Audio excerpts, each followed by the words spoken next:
State your name for us, please. Colin Gray. And would you spell it for the court reporter? Colingray. And Colin, where did you grow up? So I grew up originally Marietta, Woodstock area.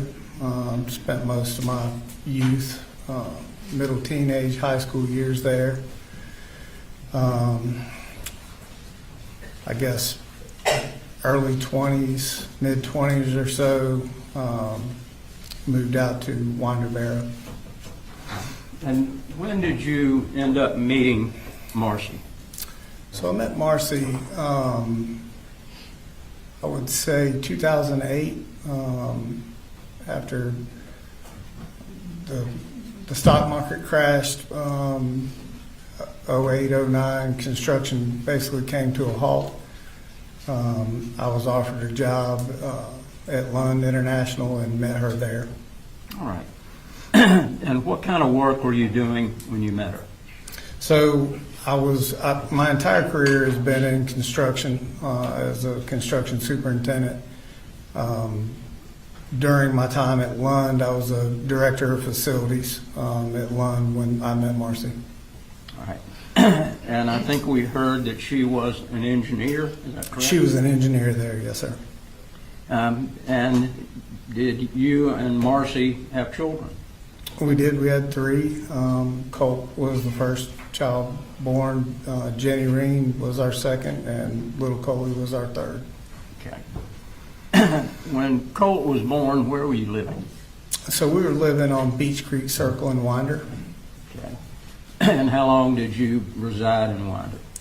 So when I first met Marcee, we dated for a very short time, and I moved in with her. So I would say that, 09-ish time frame until after Jenny was born. Okay. And at some point, I think we saw in one of the statements you moved to a farm. In Statham, yes, sir. Mm-hmm. And how long did you keep the farm? So we kept the farm for several years. All the kids, I think, went through 4th or 5th grade at Statham Elementary. Little Coley was born there 2016, so we were there for the majority of our marriage, I would say. Okay. And at what point did you leave Statham? So we left Statham, I would say, maybe a year prior to COVID. The original game plan there was we had purchased a boat, and we're thinking that the market was decent. We had talked about building our own home. It was something I was interested in doing, and we really enjoyed the lake life. So the original thought was we could sell the farm and make a pretty good profit, and find a parcel of land up near or on Lake Lanier and build a home. And what age was Colt at the time that you moved from Statham? Oh, so he was probably 4th or 5th grade, so 8, maybe. Okay. 8 or 9. I can't really remember exactly how old he was. He was little. And did he go to school? He did go to school, yes, sir. Was he a regular attendant at school? He was. Was he a smart kid? He was a smart kid. And where did you move after you left Statham? So we rented a home up in Gainesville, up on Lake Lanier.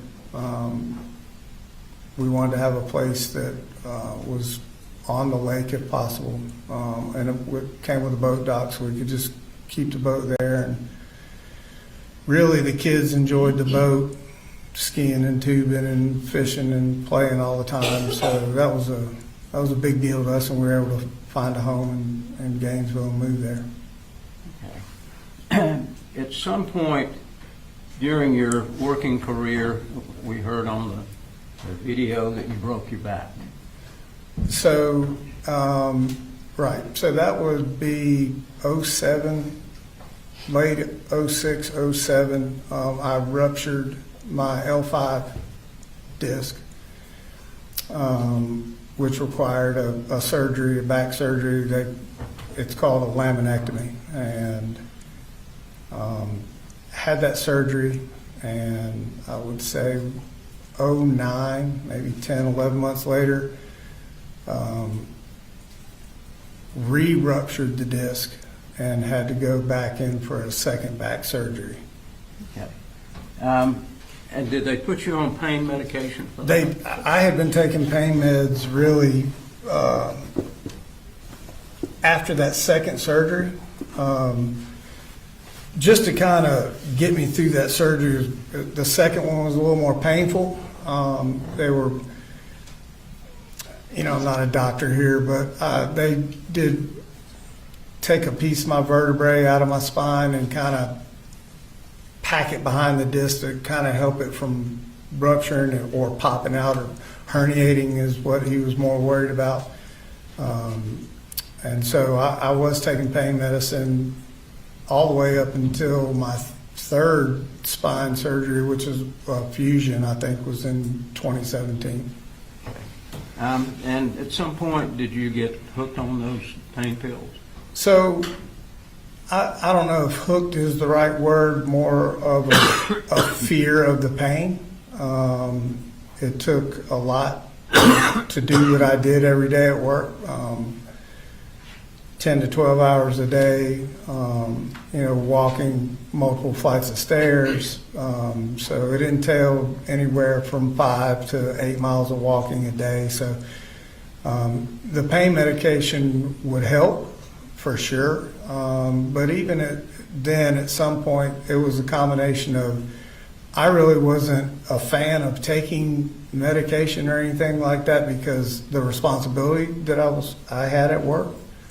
And then as time went along, I felt like the effect that I was taking them for really wasn't doing what it was initially supposed to do. So that's what led me to the third surgery and getting involved with other people. Like, look, I don't want to keep doing it like this. I was taking so much Advil, I was worried about doing internal damage. Something wasn't right after that second surgery, and I could feel it. So that's what led to the spine fusion conversation. And at some point, did you lose your medical insurance?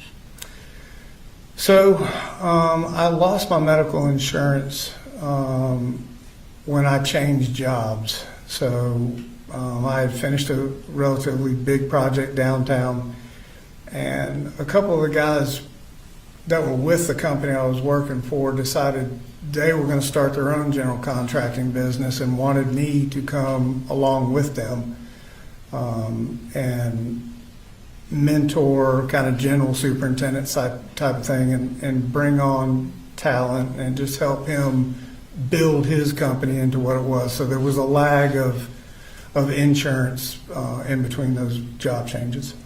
Okay. And at some point, during the times that you had lost insurance, did you decide that it would be a good idea to get on methadone?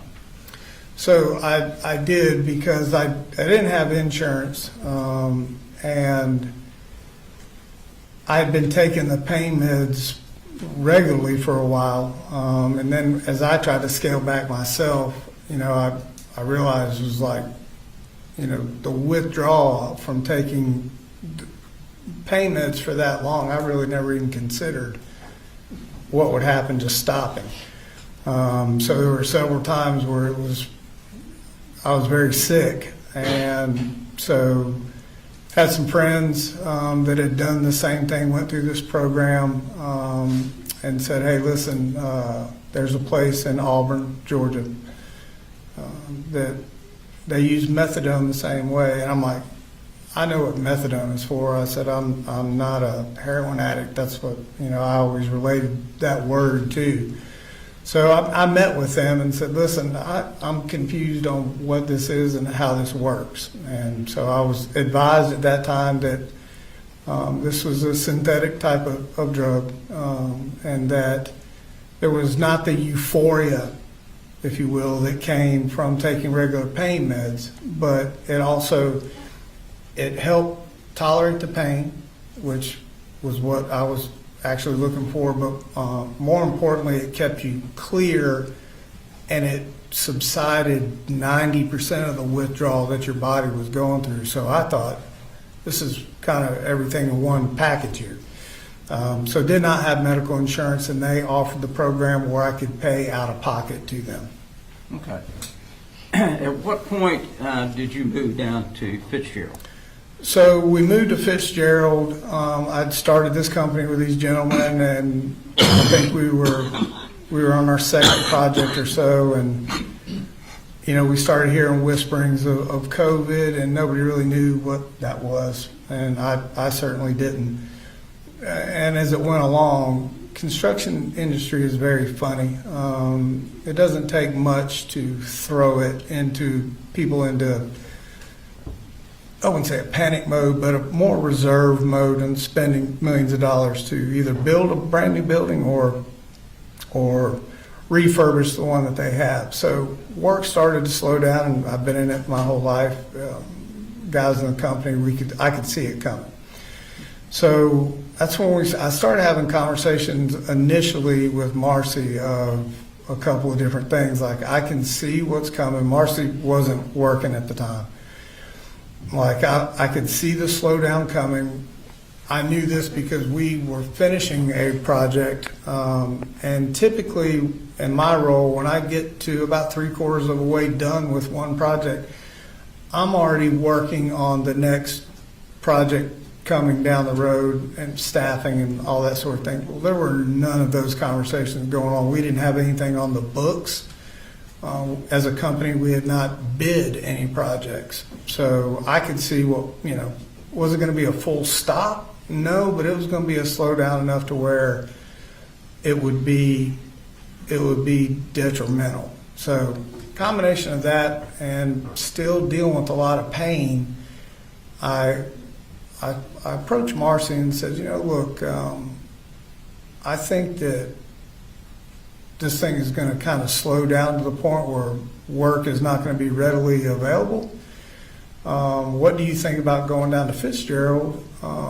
Her grandmother just passed away. There's a family house down there. It's all paid for. And I said, she had made mention about looking for getting a job with Georgia Pacific up here in downtown Atlanta, in an engineering role or something along those lines. But they also had a Georgia Pacific in Albany, Georgia, which is, it's relatively close to Fitzgerald. So I said, we could go down there. I said, kind of stress-free. We've sold the house. The truck is paid for. The boat is paid for. We have no real outstanding bills. We have no mortgage. So we just kind of have a little bit of free reign that most would not. And I said, what do you think about going down there?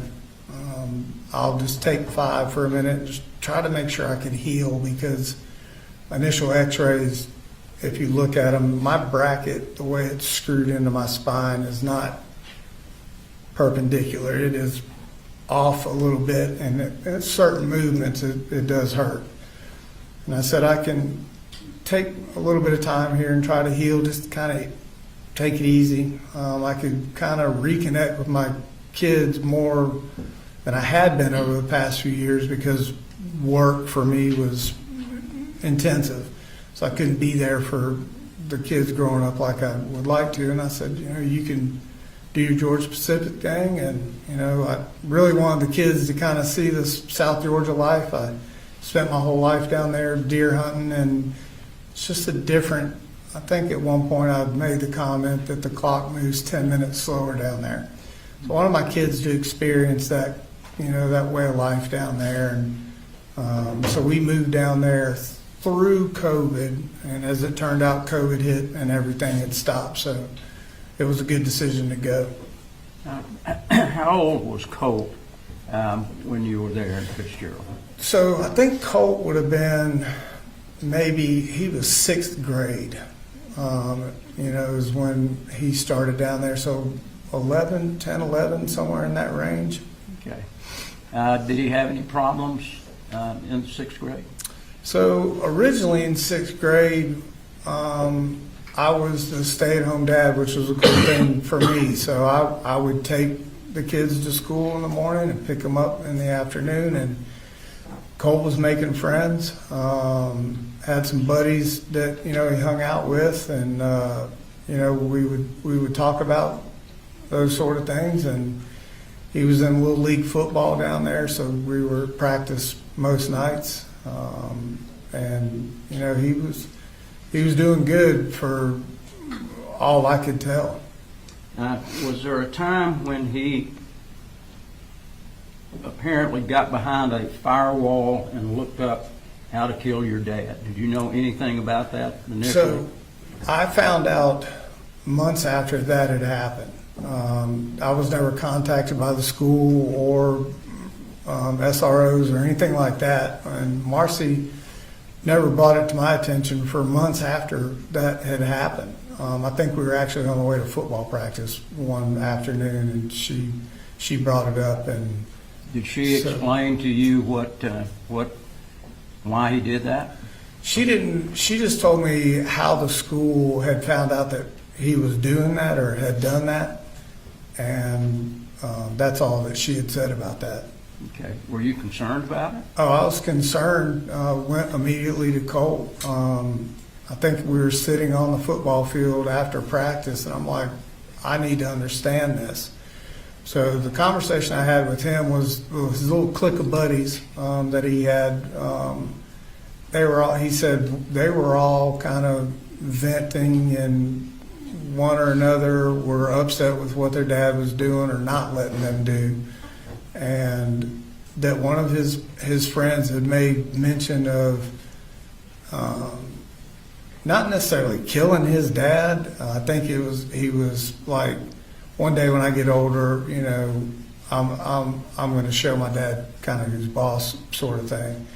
And so Colt said, just as a kind of joking kind of thing, he said to me, he said, I just Google searched it just as a random thing. And I explained to him what a serious thing that was, and the red flags that come along with that. It's not a typical thing that a kid would do or search, and I expected to not have to be in that position to hear that months later from him or his mom.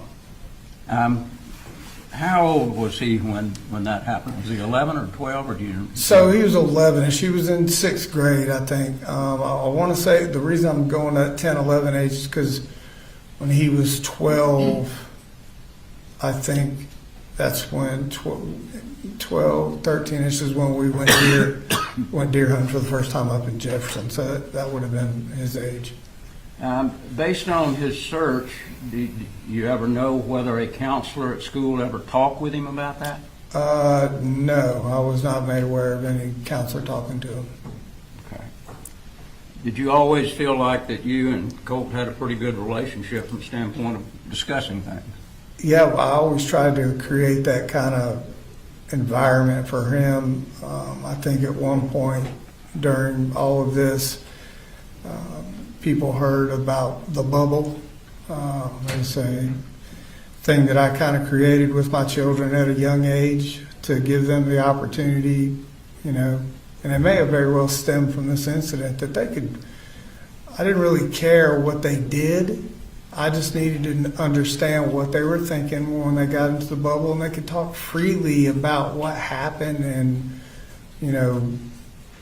that way we could figure out how to fix it, and we would deal with the trouble or punishment after the fact. But there was always a free avenue of communication between us, and I was especially that way with Colt, because at a young age I kept telling him that he was, his brother and sister were going to always look to him, as a role model, if you will. Any other problems with him in the sixth grade? No, not that not that I'm aware of. We did enjoy our time down there. We did a lot of fishing. Okay. Um, What things about of the that nature. 7th grade? Did you have any problems in the 7th grade? So 7th grade started up here in Jefferson. We moved back up here after COVID. I wanted to, Marcee, I think, had lost her job at Georgia Pacific, and I think had gotten another job in Douglas, I want to say, at an electronics company, and had lost that job.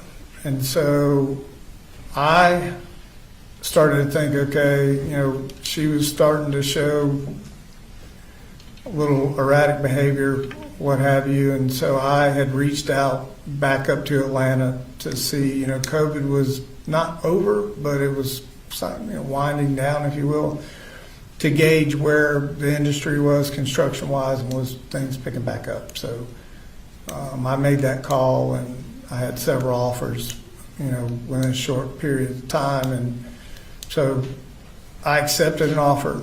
And when I took that job, I originally left Fitzgerald by myself, came up to Atlanta. How long were you here in Atlanta by yourself? So I was up here for about, I know, at least a couple of months. And the thought process, I went back every weekend, to Fitzgerald. And the goal was to come up here, get established with work, and just kind of send money.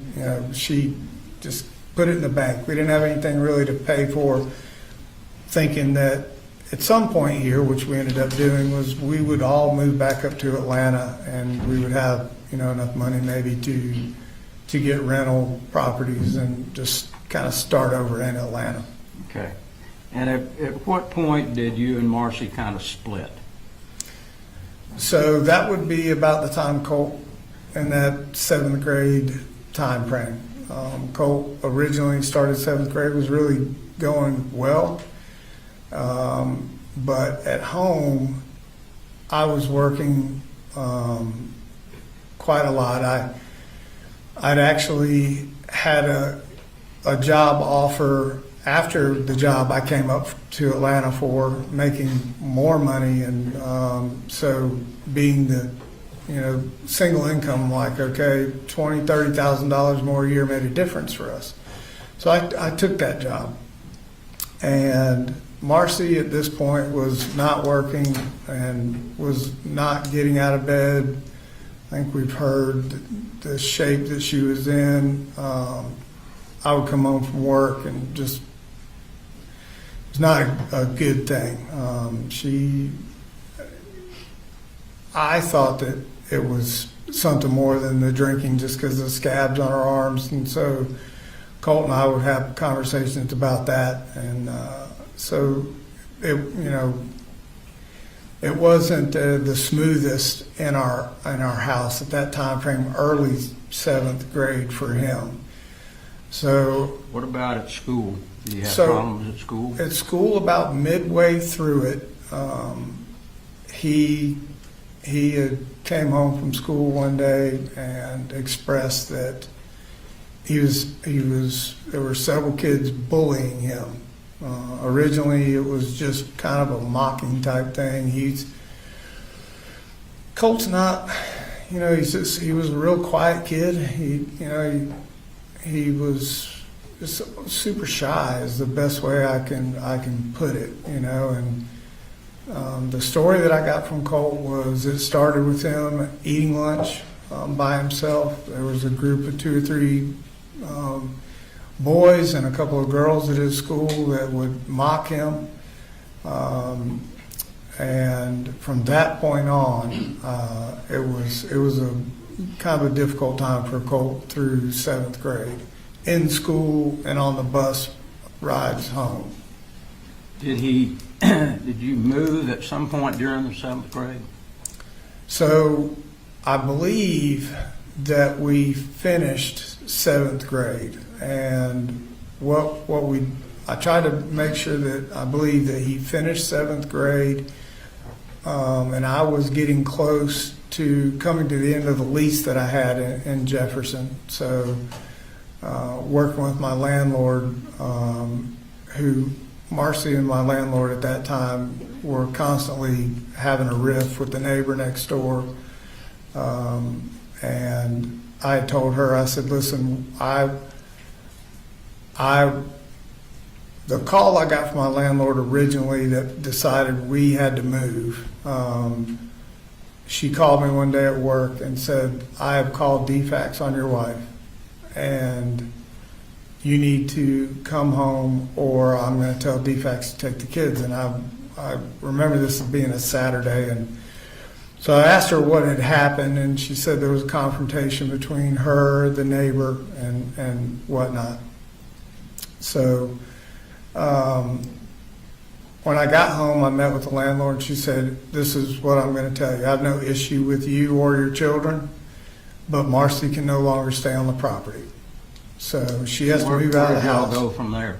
So at this point, the decision, Marcee and I were not getting along, obvious reasons. So she decided, and I had called Debbie.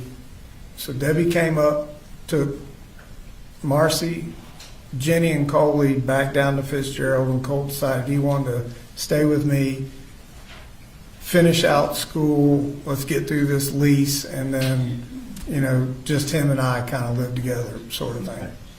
And when you brought him back to, where were you living when you brought him back? Were you living in Jefferson?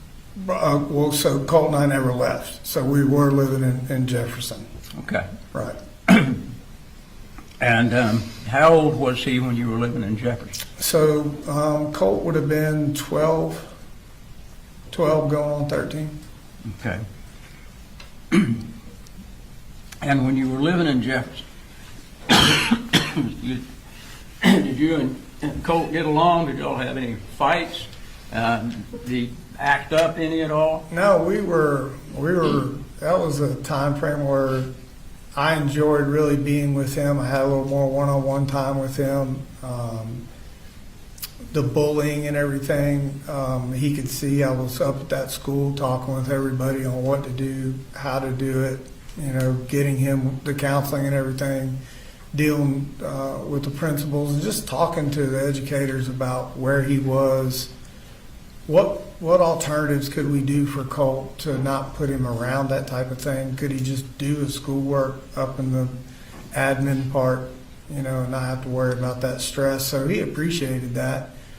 And that's kind of along the lines where I said, listen, I want to explain to you how when I was growing up, when I had trouble or stress or whatever, at a young age, I was introduced to the outdoors, hunting, fishing, and I said, would it be something you would like to do? I said, we could hunt, and just kind of, my original thought was this would be a great way I could bond with my son away from his mother and everybody else, and just kind of use that time as I did as a kid growing up to just kind of, put him in a comfortable place doing something we like to do. And he could talk to me openly and freely about what challenges he may or may not be having. But also, a bigger piece for me was getting him away from screen time and computers and Xboxes and things like that. I don't mind that kind of thing, but it was just to the point where I felt like he was starting to, that was all he was wanting to do. What kind of outdoor activities did you do with him during that time period? During that time period, we originally just started just kind of going to some areas to look at deer and show them, where we would do these type of hunts. And then as I felt like he was wanting to get engaged with that, I had some people I worked with that had some farms and some hunting land. So I think it was last day of the deer season, actually, I had said, listen, let's give this deer hunting thing a shot. See what you think. Prior to the deer hunt, I think I took him to the range a couple of times. We had gone to Mike's gun room, talked with Mike, and I told him what I was planning to do with my son. I wanted to buy him a weapon that, you know, could shoot a deer and we didn't have to worry about it wounding it. Let me ask you before you get into Sure. Mike's. Did y'all also do other things like? So yeah, during that time too, I'm a big golfer, and I had little putting greens set up in our house, and him and I would putt in the living room, just kind of messing around. So I'd asked him, you know, hey, you know, would you like for me to teach you to play golf? I've been doing it my whole life, and kind of was just a casual conversation, but he was like, I would love it. So purchased him some golf clubs off of Amazon. We lived in Jefferson still at this time, but we would come to the Chimneys here in Winder. They had a really great practice facility, and we would hit range balls, and I was trying to teach him how to hold a club, how to hit. We did that several times. Did you also buy him a guitar? So we did. Actually, I think that was later on down the line. You know, we played golf several times. We were practicing all the times, and I'm trying to just whatever I could do to just interact with him away from the computer screen. So he'd always had a interest in music. So went to Guitar Center on a whim one day and spent the afternoon in there and bought him his first guitar. And I'm left-handed, so we could not find one for me on that specific trip, and bought him an amp, and he started kind of trying to figure it out on his own. And then we went back. He enjoyed it so much, we went back and I bought him a second guitar, and I had found a kind of a beat-up used left-handed guitar for me. And so that was another way that him and I kind of, on our one-on-one time, he was teaching me to play guitar and to read music, and I was terrible at it. And so we would sit in the living room and play guitars and things of that nature. You mentioned Mike's gun room. Was there a time when you took him to Mike's gun room? Sure. So we did the original, you know, deer hunting conversation. I had told him that we could go. I'd been to Mike's prior when we lived here in Winder originally, and Mike's a good man, and so Colt and I went in there, and I was explaining to Mike what we were doing, and he understood it. You know, trying to get Colt engaged in the outdoors, and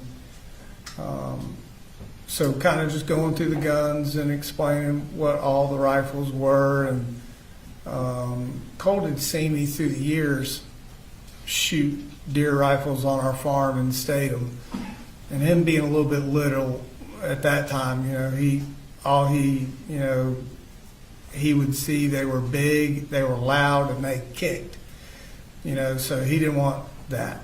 He didn't, you know, that was his thing, is he was afraid of the kicking.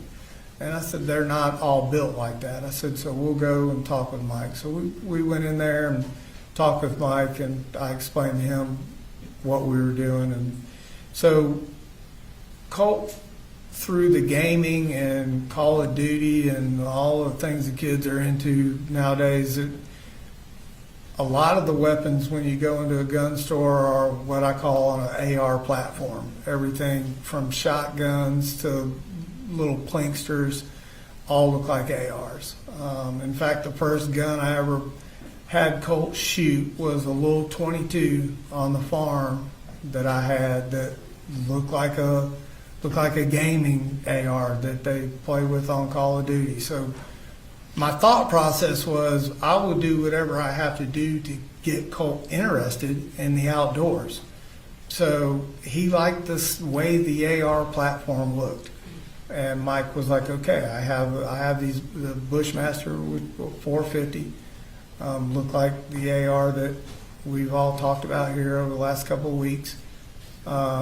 Different caliber. and was big enough to take down a deer. So Is that Colt's, the reason that you were buying this?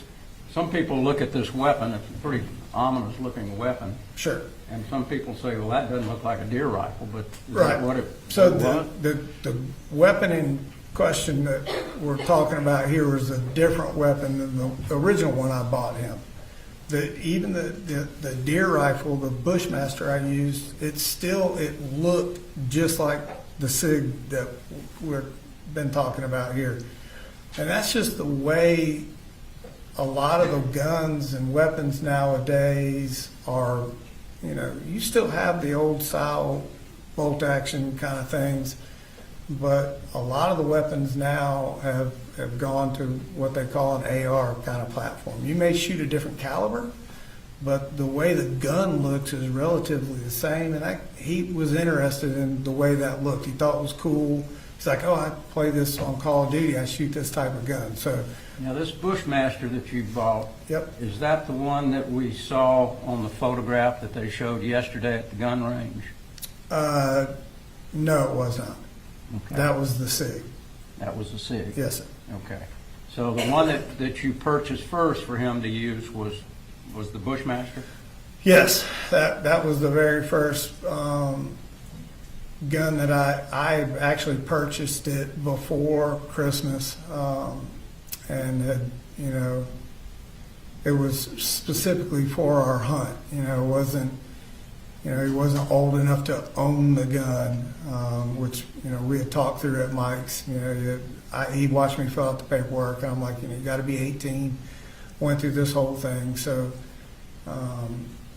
which I explained to him on Christmas. Yep, I did give him that Christmas present, if you would. I didn't wrap it up as like this is a gift for you. I actually had brought it down the hallway after presents were open and said, I have one more thing for you. This is the weapon that I want you to shoot when we go to the range. And if you keep doing really good in school, going to school and doing all the things you should, you graduate and you're 18, I will, this will be your gun. Okay. So, Was there a time when you switched guns? so with after Mike? that, he shot that deer. Last day of the season, I explained to him going that morning that I had hunted for several years as a kid and never saw a thing in the woods. That 95% here, we're not going to actually see a deer. We're just going to go through the process and let him see what it took to do the day in and day out, get dressed in camouflage. We weren't in the woods 30 minutes, and a bunch of deer came walking out, and he was super excited. And I remember telling him to just take a breath and make sure this is what he wanted to do. And he shot that deer, and the deer fell right over him. So when he shot the deer, I was sitting right next to him, and the gun made a weird kind of sound when he shot it. And I looked over, and I could see the bolt was jammed, and the bullet was kind of half in, half out. He didn't notice, but I noticed that it had jammed.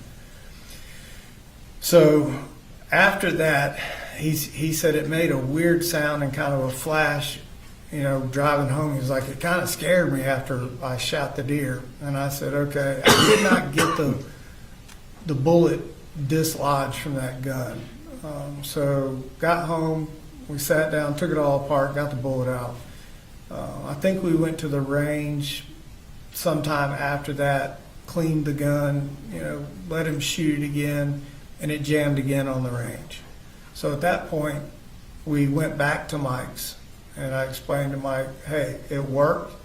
It's a great thing. He shot a deer. It was the greatest day of my life. Made a video of it, showed it to his grandmother and some of my family and his mom, and I said, but the gun jam scared the crap out of him. And I said, during the course of that hunt, he'd seen some coyotes run through chasing some deer earlier in the morning, and I told him, I said, well, there's a hunting season for that and explained to him I did a lot of hog hunting and whatnot. So after the gun jam, we went back to Mike's, and I told Mike, I'm like, listen, it was great, gun jammed. I said, but even in his excitement, the 450 did kick a little bit more than, he was hoping for, I guess. And I did have a kind of a different scope on it than what we all see here. And he said when he shot that deer, the scope, it didn't bruise him. He said he just felt the scope kind of come up, and he didn't like that. So we traded that gun back in at Mike's, and I told Mike I was just looking for something a little lower caliber for him to shoot, that he was really enjoying going to the range and whatnot, and that we were going to do some varmint hunting, throughout the year in between deer season. So that's where the 223 came up. Let me bring you back to during the time you were in Jefferson. Was there a time that the Jefferson County Sheriff's Office sent someone out to talk with you about some alleged threat? Absolutely. And did you cooperate with them? Yes, I absolutely did. It took me completely by surprise. I remember getting up super early that morning to watch the British Open with Colt. I think we were sitting there at 5 o'clock because British Open time's different. So we're up super early.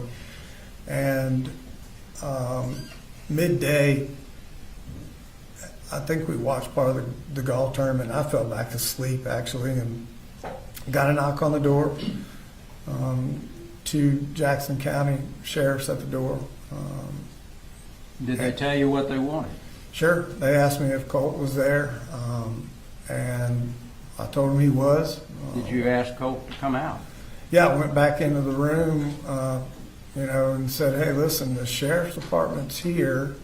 They've got some questions for you. And I asked him at that time, like, is there anything I need to know about here? He was just as surprised as I was. So I went and got him, brought him back out. And did the officer speak with him? Yes, they did. They originally, before I'd gotten Colt, I'd asked him, what is this about? And he had made mention of Discord, asked me if I knew what Discord was. I'd never heard the term Discord until that moment. I told him I don't know anything about Discord. I don't know what that is. So when he brought Colt, we brought Colt out there, and that's when they had the discussion about computers and did he have a Discord account. Okay. And after that conversation that he had with Colt, did he have a conversation with you? The sheriff? Mm-hmm. So yes, it was between all of us. I remember him asking Colt about Discord and what basically the allegations were. FBI had a tip, something about school shootings, and I immediately was like, I need to understand where this came from. This is it's an extremely serious thing for me. This is not a joking matter. Even if this is not Colt, I still want to know how it ends up that they're at my front door. I was very serious about and making sure Colt understood how serious this was. And ultimately, if they didn't like what he said, the second officer was there to take Colt with him. That's what the sheriff had explained to me. So I was, whatever I had to do to talk to them, anything they wanted to know, I basically was like, yeah, let's figure it out. I told him at one point in this conversation, if he even thought that this was related to Colt in any way, shape, or form, he asked me if I had guns in the house. I said I did. And that he could take them. He could take those guns out of my house. I will go get them. He can take them with him. Okay. Did the Jefferson County sheriff's office ever follow up with you about anything? So during the course of that, conversation with him, I wanted as much information about this as humanly possible. And at the end of the conversation, he and I walked away, walked over to his car, and he said, "Listen, I believe Colt." And I said, "Okay." He said, I've still got some more information I need to look through and go over. And he said, "I'll call you." And the next day, I think, is when we talked. I said, "Do you have a card?" He gave me his card. I said, you can call me any time. I said, if you find out any more information, I just want to know what you know.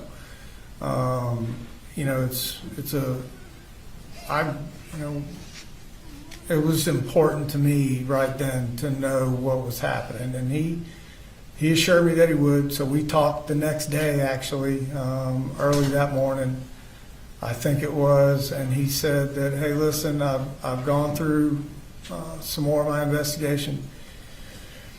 He said, he explained the chat room and how many people were in it. And then he said, he made mention of, I think it was Sacramento, California, maybe the IP address or something. It came back to somebody in California, and that it came back to somebody possibly in Russia. Okay. And so at that point, he was like, I don't see an issue here with Colt. And he said, if there's anything else, I'll reach out to you, but there's nothing further at this time. Did he ever tell you to lock the guns up? He just, not necessarily to lock the guns up, but he said, "Hey, just make sure that there's not free access to the guns." He asked me where they were. I told him they weren't locked up. I said, "They are in my master bedroom closet where I kept the guns for most of my life. And when Colt was little, I said they're up on the top shelf of my closet, not just laying around the house." Okay. Is that, since he was 11 years old, is that the first time that he had any potential issues or problems, to your knowledge? Problems with acting out or acting depressed or anything like that? Yeah, I mean, I don't know if that episode with Jackson County would be classified as a depression or whatnot. Nobody could really ever tell me if this was him, doing what they were there to do. So we had, there were times, when acting out with Colt really wasn't something that was ever part of his makeup until he was old enough to start requesting, I would call, a little bit pricier things that I had to buy for him. And sometimes if he did not get his way about whatever it was, we may have words back and forth. He's just a little impatient. Would he throw temper tantrums sometimes? Yeah, if he wanted something really bad after everybody moved out and it was just him and I did have a little more free reign with buying him things. Jenny and Coley weren't there. Marcee was not there. So I had a little more freedom. I was at a job making more money. So I could afford to buy him a little extra here and there. And so I wouldn't say he got accustomed to it, but he just didn't understand when he would ask for something why I couldn't buy it right then. That brings us up to the 8th grade time period. Okay. The beginning of the 8th grade, where were you? So beginning of 8th grade, I think that we had moved back to Harrison Mill Road, Bethlehem area. Okay. And were you and Marcee living together at that point? No, she was still down in Jefferson, I believe. Okay. In the beginning of the 8th grade, was Colt in Jefferson or was he in Fitzgerald? So it was kind of a hybrid. Going back to not getting really what he wanted all the time from me, Debbie would buy him whatever he wanted almost immediately all the time. So he kind of had that connection with her where he felt like he could get a little more from her. On top of, I think he was missing Jenny and Coley a little bit, and so there was a time where he was up here in Bethlehem with me. Debbie would come up, and he had gone back to Fitzgerald for a time, and then came back up to Bethlehem. So there's I don't remember the dates exactly of when that was, but I know he was back and forth. Okay. In the beginning of the 8th grade, was he there or here, if you remember? So originally, what had happened, I'm trying to recall exact dates here, but I know there was conversation of like late 7th grade, 8th grade, that we started talking about online school. Debbie and I were involved in those conversations quite a bit. And then at some point, I want to say it was over the summer, late summer, he had gone back to Fitzgerald with Debbie, packed up all of his stuff, and Debbie had talked to Colt and said, "Hey, listen, we can do homeschooling down there." And Debbie was retired, and she would just kind of help him through homeschooling and kind of teach him. And actually, Jenny was a part of that conversation as well when they were down there in Fitzgerald. So I spent a time up here in Bethlehem by myself. Okay. The Coley and Jenny, they never had a problem going to school. No, they were Even when they were living up here with you, was there a problem with them getting them registered, getting them in school, and them going to school? No, they now. I want to be clear. This was a joint venture. Now, at this point, I've never been a single dad of 3 kids. I underestimated what it took. I can tell you that right now. It's a lot, and so I had help from Debbie with a lot of the registration. I had help from Debbie's other daughter, Annie, Marcee's little sister. She was engaged in helping me get everybody registered and in school. I was working full time, and so they were of great help. But we were able to get everybody registered, and Jenny and Coley, that is. And did you believe during the 8th grade that Colt was actually doing an online program? Right. So this is where it gets kind of a little complicated for me, even look back on all of that. And so Coley and Jenny were good to go. Colt and I had a conversation after Fitzgerald and homeschooling with Debbie. This is what I want everybody to understand. There's a combination of things here. It was not, for me, it was tough on him. The bullying kind of affected him in 7th and 8th grade, and what's not brought up in this court or any kind of conversation, I find out later that even the bus ride home for him, kids throwing shampoo bottles at him and milk cartons, and it was very difficult for him through 7th grade. So that's where I initially thought, okay, if he's going to homeschool down there, great. I really wanted to get him involved in middle school with Jenny, but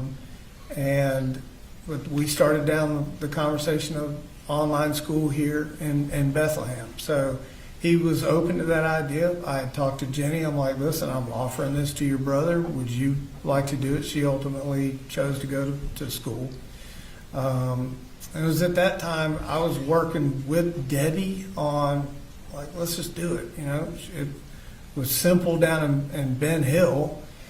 But as it went along and I found out it wasn't as simple as getting online and signing them up. It was very more difficult than I anticipated. Everything was full. We were getting on into the school year. There were not a lot of options that were open and readily available for him. Did your sister help you find an option? Right. So as time went along, we're pushing through 8th grade, and he's falling further behind, and I realized that. And I had reached out to my sister Lorraine, a retired school teacher, and explained to her the dynamic here, and that I wanted him to be online in school, and what had happened, and it was harder than I anticipated of finding him an open spot. And she said, "Hey, I know you got a lot on your plate. Let me start trying to track down some places where we could send him." So I had that conversation with her, and I think it was Georgia Virtual is where there were 3 schools she said that she had narrowed it down to. Georgia Virtual is what jumps out in my mind, that she requested all the stuff that she needed from me, birth certificates and whatnot, to get all of their stuff completed online, which I gave her all that information. And there was passwords or access codes created through that system in the email chain, or talking back and forth with Lorraine. So I had thought in a time period there that he was locked in and doing what he needed to do. I explained to Colt, "Hey, we've got you registered." I had thought at the time at Georgia Virtual, as it turns out, maybe it was something that I missed. I thought that, I guess I had thought maybe Lorraine, once I heard passwords and showed Colt what he needed to do, I thought it was as simple as him going in there and doing what he needed to do. Was there times when you would check and ask him? So I had asked him, I can't give you exact dates here, but I did recall calling him from work and asking him, "Are you online doing what you're supposed to be doing?"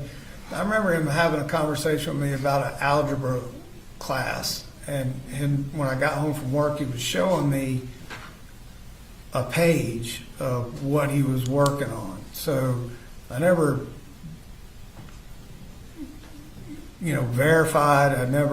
That's my bad. I didn't fact check what he was saying. We established a trust between him and I, and a respect for one another, that he was growing up, and I was trying. That's what the whole idea was try to get him to just be upfront and honest with me, and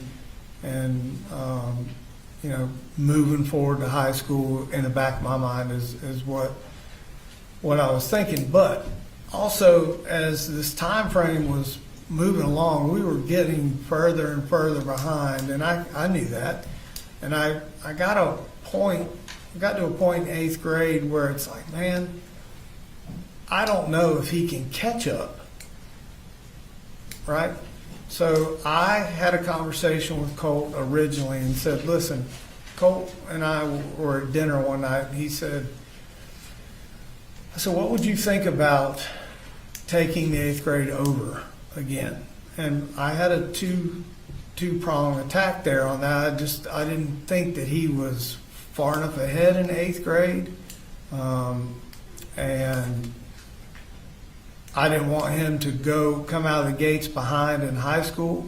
We're already kind of bumpy in school with him, and I thought if he could retake the 8th grade, that would put Jenny in the same grade as Colt, and they were close. They had a great relationship. Would they be in the same classes?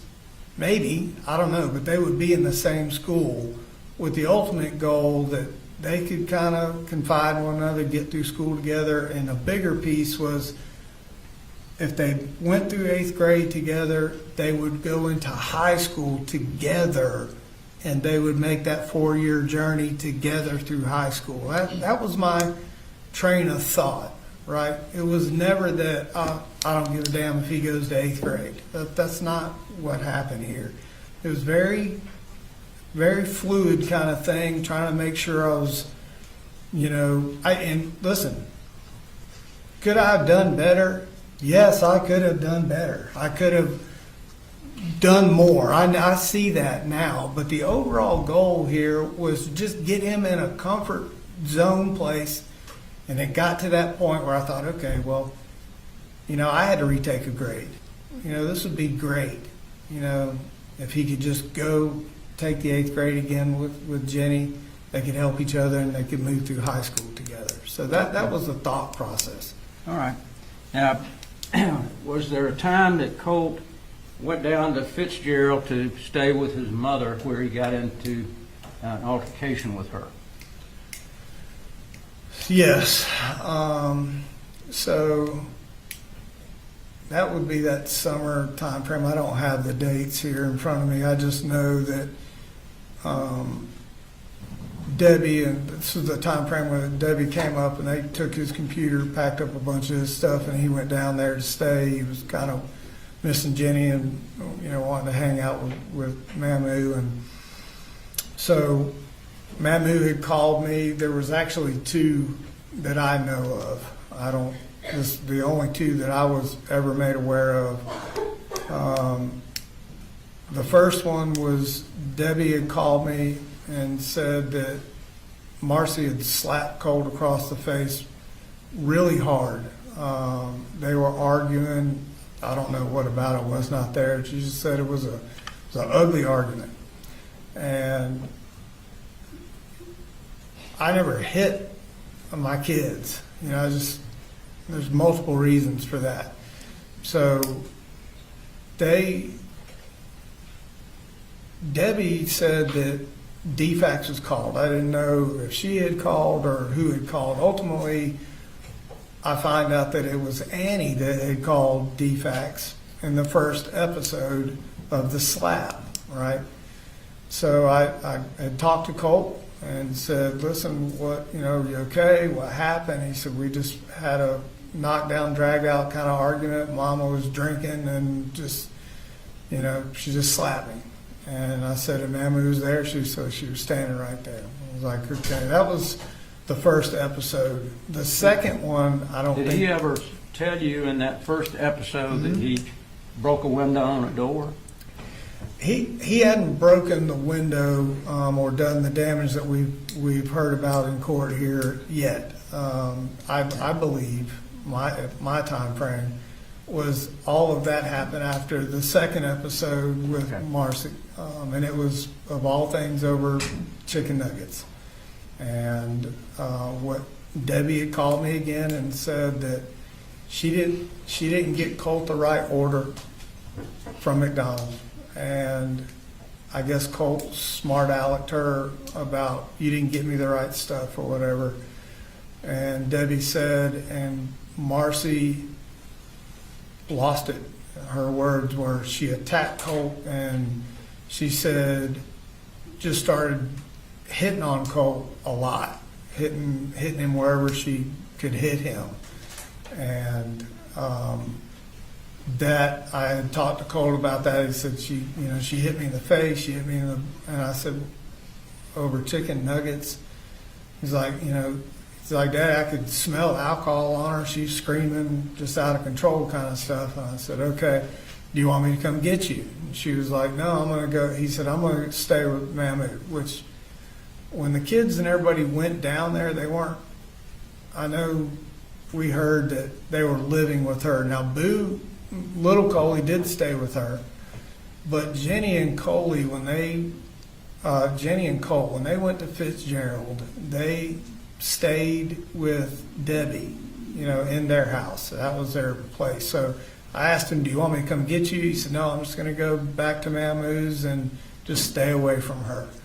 So it was after that time frame where my understanding was he was breaking the windows.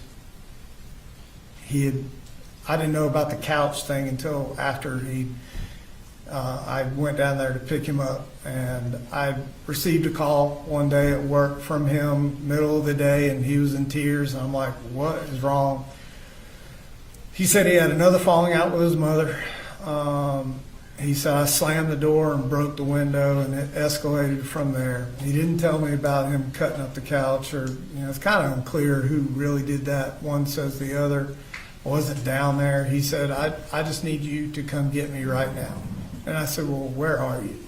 He said, out behind the house, just kind of staying on this little dirt road.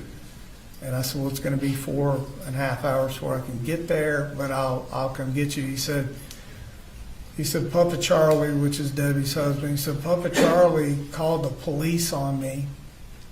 And I said, for what? And he said, because when I broke the window, they said I cut the couch up. And I said, did you cut the couch up? He said, I tore part of the top of the couch off. He said, but they're saying I sliced it all up and broke these windows. He said, I slammed the door and broke one window above the doorknob. He said, and Papa Charlie showed up with Ben Hill County Police and wanted to take me to jail, basically. He said, and the police officer was telling Colt that he couldn't act like this and disrespect his mama, grandparents, and if he couldn't get it calmed down, that he would ultimately take him to YDC or whatever. And Colt was upset about that and asked me, hey, I need you to just come down here and get me and bring me back home, which I did. Did you do that? I did. Did you go down that same day? That same day, yeah. And do you remember about what month that was? I don't remember exactly what month that was. I don't. Okay. Shortly thereafter, did you find that Marcee had been put into rehab? I did. So the rehab came after I'd picked Colt back up. And we were kind of resuming what I was just talking about, trying to get him. Now, the other two children were not with you at that Still down point. there in It was just Fitzgerald. you and Right. Colt. Okay. And Jenny was living with Debbie. She had taken over her mom's old room and whatnot, and that's where she resided every day, every night. Coley was in and out. He just kind of go with the flow kind of kid. And little Coley and Marcee were together a lot. Colt and I were back up here, and that's when I received a call. I think when I was talking to Investigator Smith, I said 2 a.m. I got the phone call. I actually, thinking back on that, I think it was 10-ish because I knew 4 hours it would take me I wouldn't be there till 2 in the morning. So got a call from the DFACS case manager and said, I need you to come down here and pick up your children. Wouldn't get into why. Just said that they were in danger. I explained to her where I lived, how long it would take me to get there. She stated, well, can you just be down here at 7:30 the next morning? We'll meet at a church down the road from their house, and we'll all go over there together. I asked her, I needed to know what this was about. She said, I can't until we go over some paperwork, logistics stuff, and then I'll explain it to everybody all at once. I still did not know. In my mind, I thought as much drinking that she had been doing, I was like, oh, she'd had DUIs before. I'm like, oh, she got a DUI, probably had Coley in the car. That was my original thought. So drove down there the next morning, Colt and I did, talked about what we thought this might be, and met the DFACS lady, went to Debbie's house. That's where she was with the kids.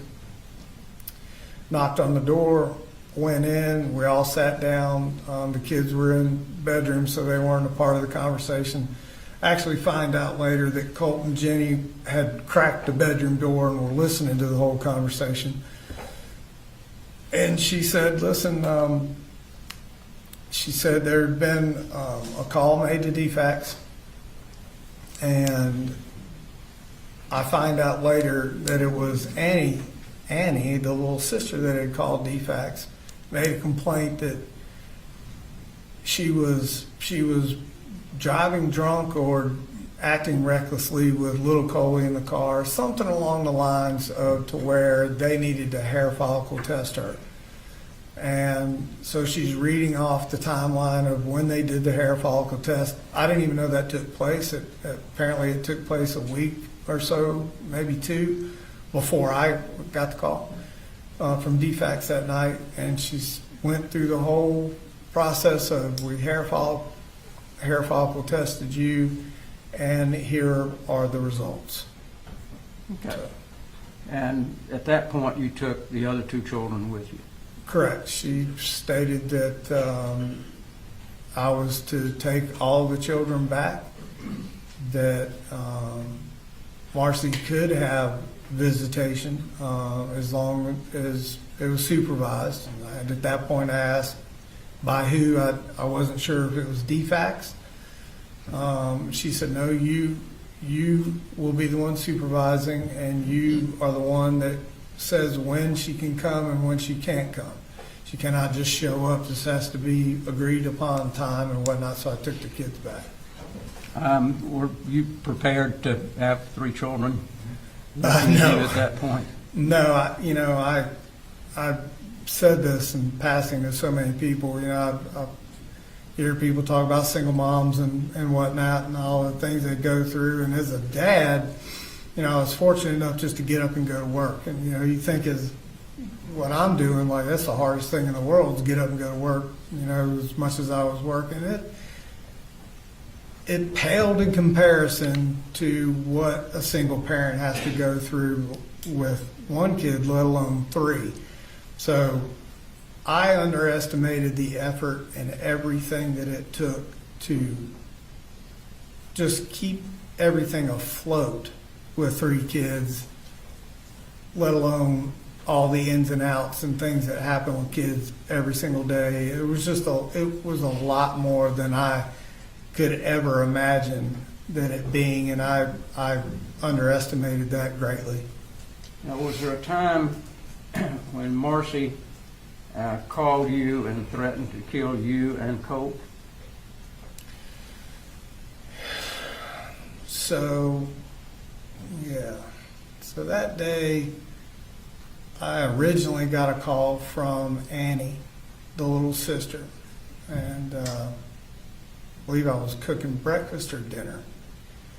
And because I know I was cooking something, because I have the phone laying on the counter, I just hit speaker. I'm like, hey, and she's crying. I'm like, oh, what's wrong? You okay? Her original statement was, we can't find my mama. I'm like, what do you mean you can't find your mama? They're in Virginia. Like, they're all up there. Charlie's in some golf tournament. She's like, no, she came back early. I'm like, well, then she's at the house. She's like, no. She's like, we can't find her. I'm like, well, how long have you been looking? She's like, since yesterday. And I was like, oh, shit.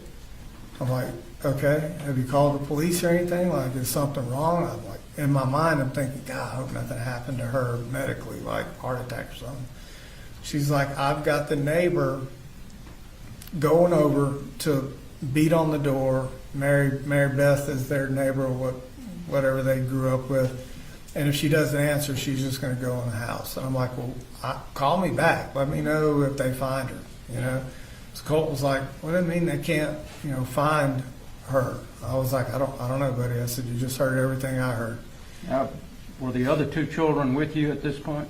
Yes, they were with me. Okay.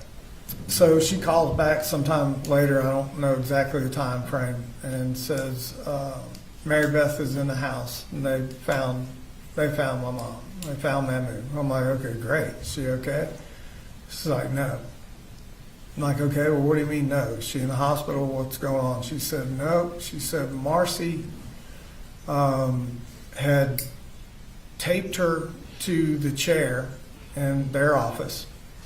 And then not only taped her to the chair, left her there for a couple of days. They found her with soiled pants, and she just basically had to go to the restroom, whatever, just taped to the chair. And that she had taken one of the dog leashes out of the backyard and tied the chair to the sleeper sofa behind her so she couldn't scoot to the phone to call 911. I'm going to object to the litany of things that he wasn't even there to know about. Do you have a response, Mr. Gray? I'll try to redirect, Judge. I'll sustain the objection. Thank you. Sure. But was there a time when you found out that Marcee threatened to kill you and Sure. Colt? After what I was just trying to say right there, she went through what condition she found her mother, and she said that she had told her mother that she was coming up here, wanted her car and money or credit card, and her mother asked her why, and she said, "I'm going up to Winder to kill Colin." And I'm like, to kill me? And Marcee said, yes, she's coming up there to kill you. And she said, she told Mama, meaning Debbie, and since Colt is your favorite, I'm going to kill him too, and you live with that. So that on that day is the first time I had heard that threat. And did Colt know that? He heard it on speakerphone while we were talking. Okay.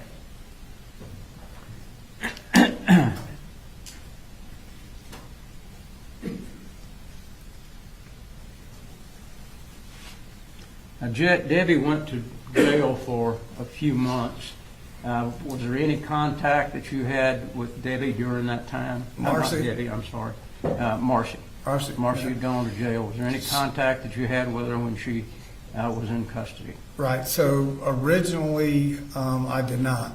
And as time went along, Debbie had come up to talk, and hang out with us in Bethlehem, and explained to me what she had went through and what condition Marcee was in and how she was acting, and just felt like whatever she was taking, it just wasn't Marcee. She just had lost her mind.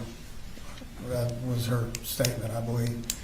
Did you want to try to bring the family back together? Yeah, so even during though that- she had gone to jail? Yeah, so during that time period, Debbie and I had talked about, her being in jail, and Debbie felt like,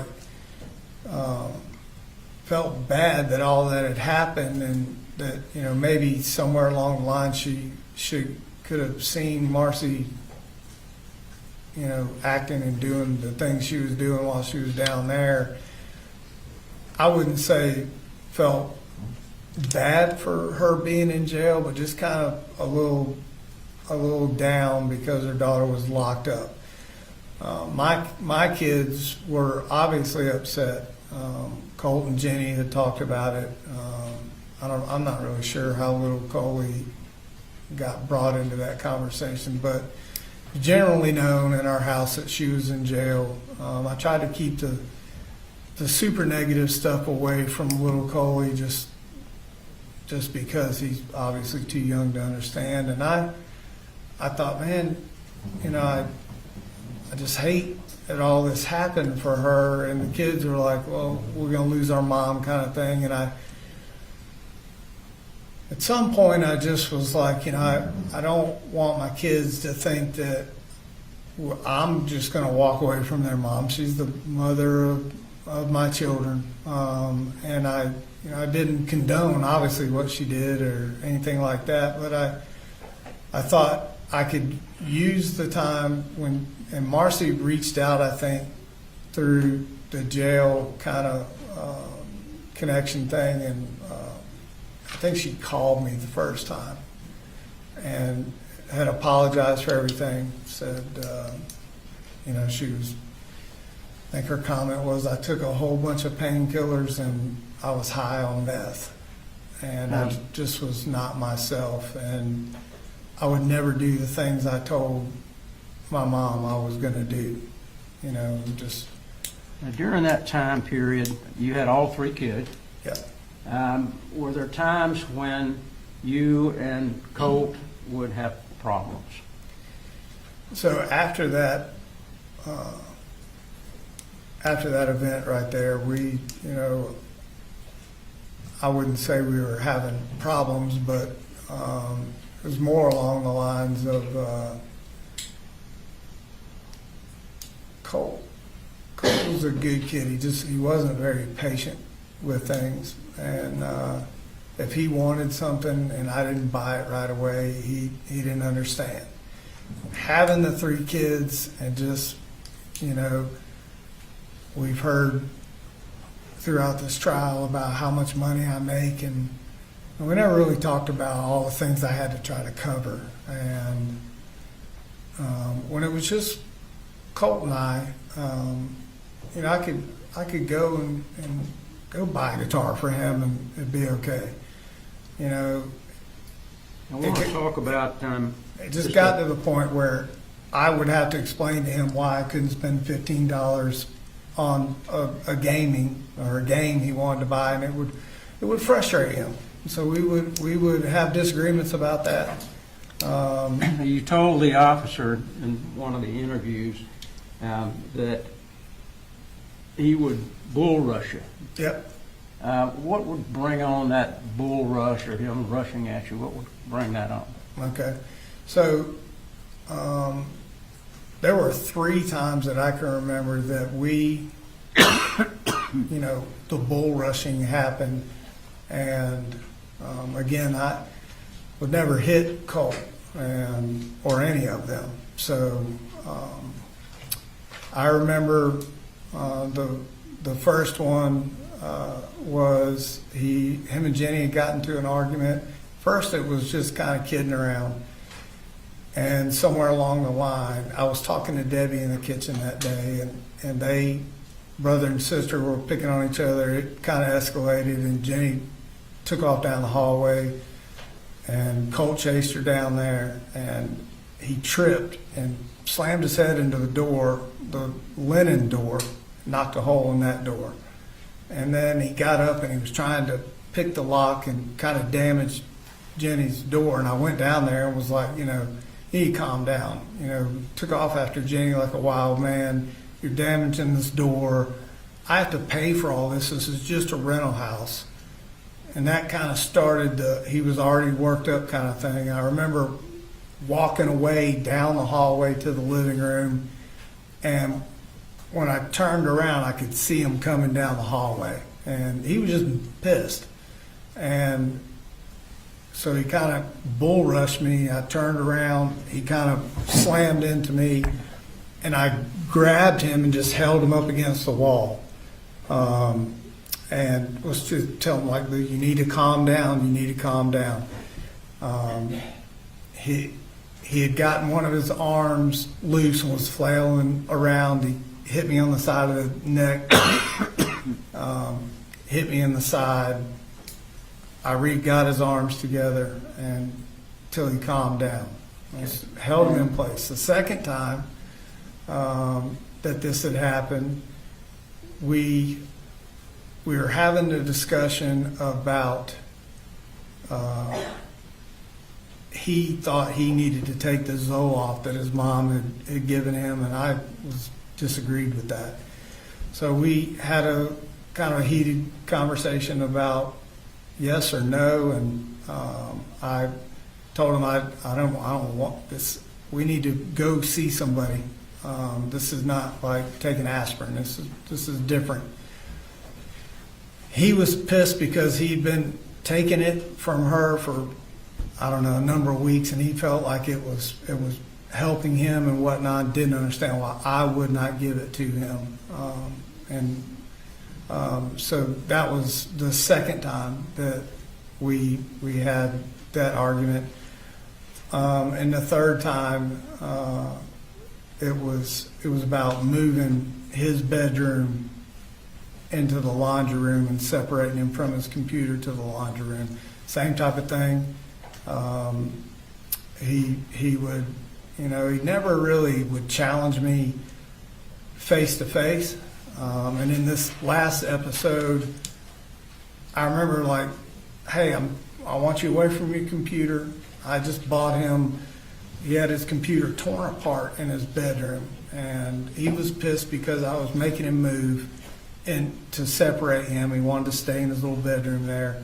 I was trying to create space so he wouldn't be on his computer all night long. But I had bought him a set of tools so he could work on his computer. He's really good at it.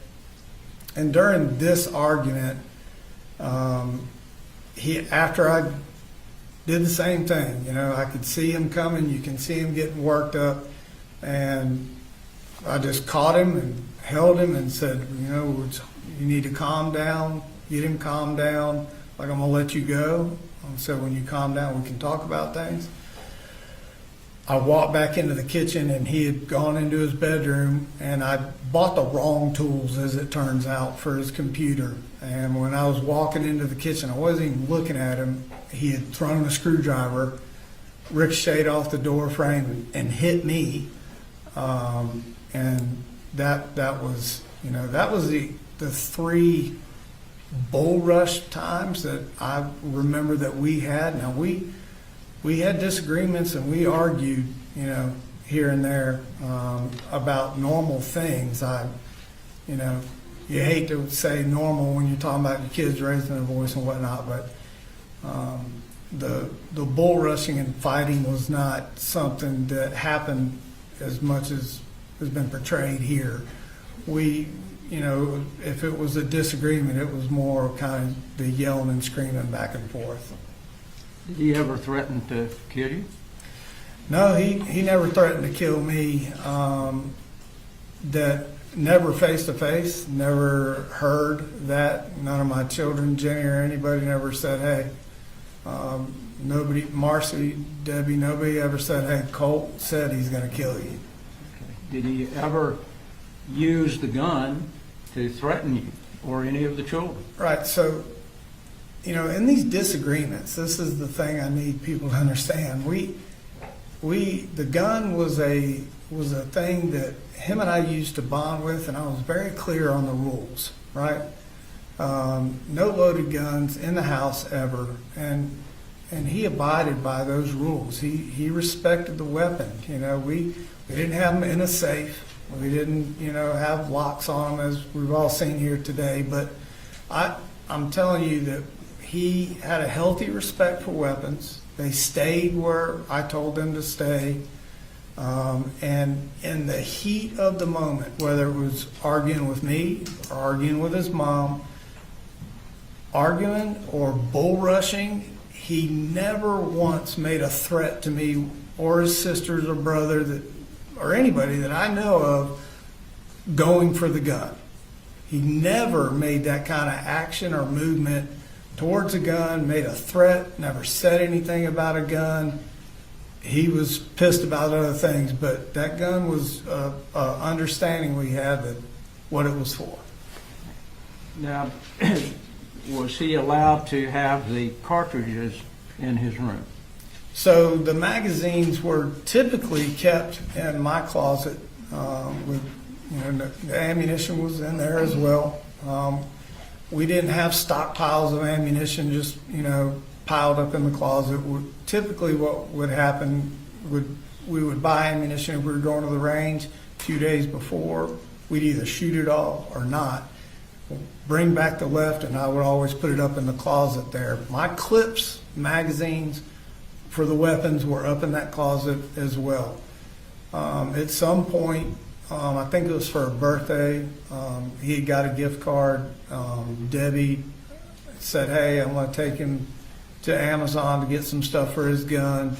Colt said, hey, Mammy wanted to ask, could she buy me ammunition? And I'm like, yeah, we're going to, have it. We'll go to the range. I don't know what that time frame was like. I can't sit here today and tell you, yeah, she can buy the ammunition because we're going to the range the next day. I don't have that time frame. And I said, sure, it's no problem. I did not find out that she had bought him 4 or 5 magazines on that trip to Amazon until after the fact. I saw them in his room, laying on the shelf. They weren't loaded or anything. I'm like, well, where'd you get these magazines? He said, man, we bought them for me. Okay. So those magazines, they were empty, but they were in his room.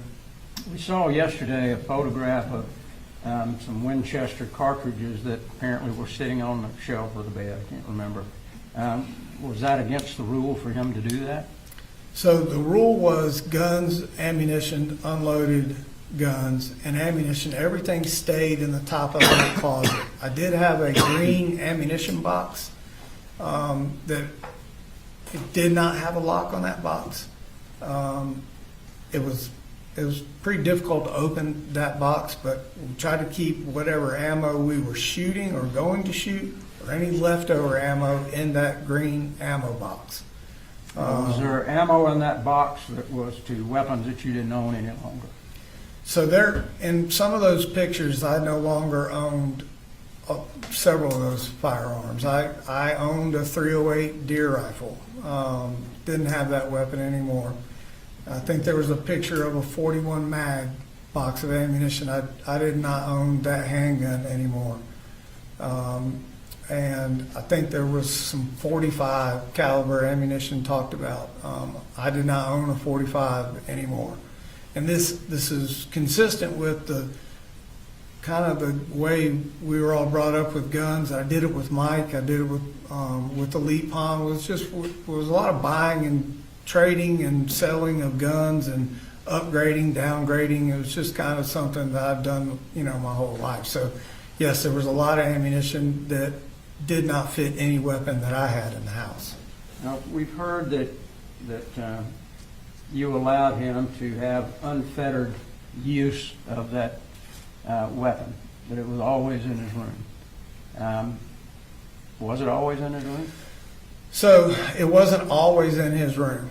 And were there times where that rifle was in his room? Yep, there was. And it was just there was never at any point during all of this leading up to what happened, there was never a perceived threat by me with Colt. I never heard, or he never spoke to me about doing anything as drastic as he had done. So, typically if the gun was in his room, we were going shooting or had finished shooting, and it may be a few days, a week, or whatever, till we get around cleaning it.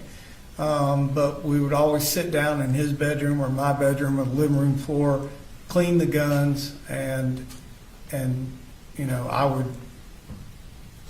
I would prefer all the guns. Told him stay in my closet up on that top shelf, and that's where they needed to stay. What guns were on the top shelf? So we had hit the Sig Sauer in question that we're talking about here. I also owned an AR so him and I could shoot together, and then there was a shotgun. Okay. That was the only 3 weapons in the home? Right. I also had a Glock handgun that was my personal carry that I had on me basically all the time. And that was in the car? It was in the center console when I went to talk to law enforcement the day after, but typically it was either on my person or in my book bag when I went to and from work. We'd been robbed through the years 3 or 4 different times for copper of all things, and I'd, through the years, go in at crazy times, work night schedules, that sort of thing. So I always tried to keep, a weapon on me. The state yesterday was pointing out certain days that things were said. Were there many days during the time that Colt was there that everything was smooth? There weren't any problems at all? Yeah, there were. We've heard all, the last couple of weeks about trouble and issues and everything, but there's a lot of times where, Colt, he was a good kid. He was very respectful to me. I just don't. It wasn't an every single day thing where him and I had issues or bull rushing or the yelling and screaming or whatnot. Colt was a very good kid. We talked about a lot. Him and I went to church when it was just him and I originally almost every Sunday. As the other 2 kids came up there, he kind of slacked off going to church with us, but he was a good kid. He was a compassionate little kid, and he was really a thoughtful young man. He would help me fold laundry. He would help me cook. I was trying to teach him to cook. It was a little bit of a disaster at first, but You know, he was respectful, and he appreciated all the things that I would try to buy for him when I could, and he really, you know, the bonding part, which started the whole thing of woods and shooting and all that, really I felt had helped. You know, it helped him and I just, you know, get that father-son bonding that I felt like he was lacking. So, you know, he was really just a good kid for most of the time. Let me get you to pause, Mr. Perry. I think the jury needs a restroom break. All right. Can you, Lisa, I wanted to ask you, right after the other two children came to live with you, did DFACS come to visit you? They did. Okay. And when they came to visit you, did they talk to you about anything that needed to be done in the home? It was just a general conversation about the safety plan that they all, you know, had put in place, their typical protocol of what they did, and that she would be doing a walk through the house to make sure everything was the way it needed to be. Okay. Did they ever come back and visit you again after that one case? They did. She came back and actually did a walk through the house just to check, you know, make sure everything was the way they expected it to be. If you recall, when was the last time that anyone from DFACS came by the home? There may have been one more visit from her after the kind of walk through the house. I don't know exactly when that date was. It seems like she was satisfied with the walkthrough, and the last time she came to the house, my understanding was to close out, you know, the DFACS case as far as what she had on the books, and that everything was sufficient. Okay. I believe. Now, you talked about Colt's computer. Did he have a computer in his room? He did. He had a computer in his room, and I had purchased him and Jenny a laptop. Did you know anything about any multiple accounts that he had, or any of the websites that he was getting on? No, I did not. Okay. Do you even know what Discord was?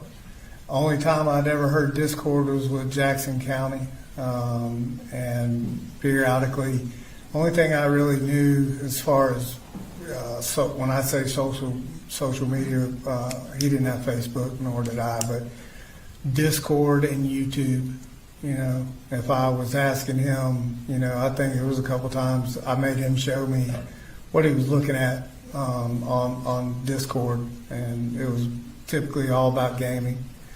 And YouTube, he was just doing some, you know, typical kid searches. Did you ever see any communication that he had with any of the people on what we would consider the dark web? No, sir.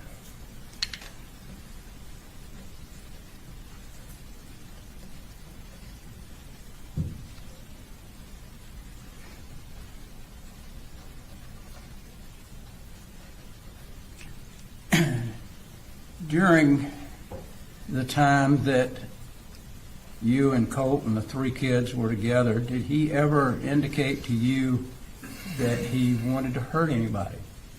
No, sir. Did he ever indicate to you that he wanted to do a school shooting? No, sir.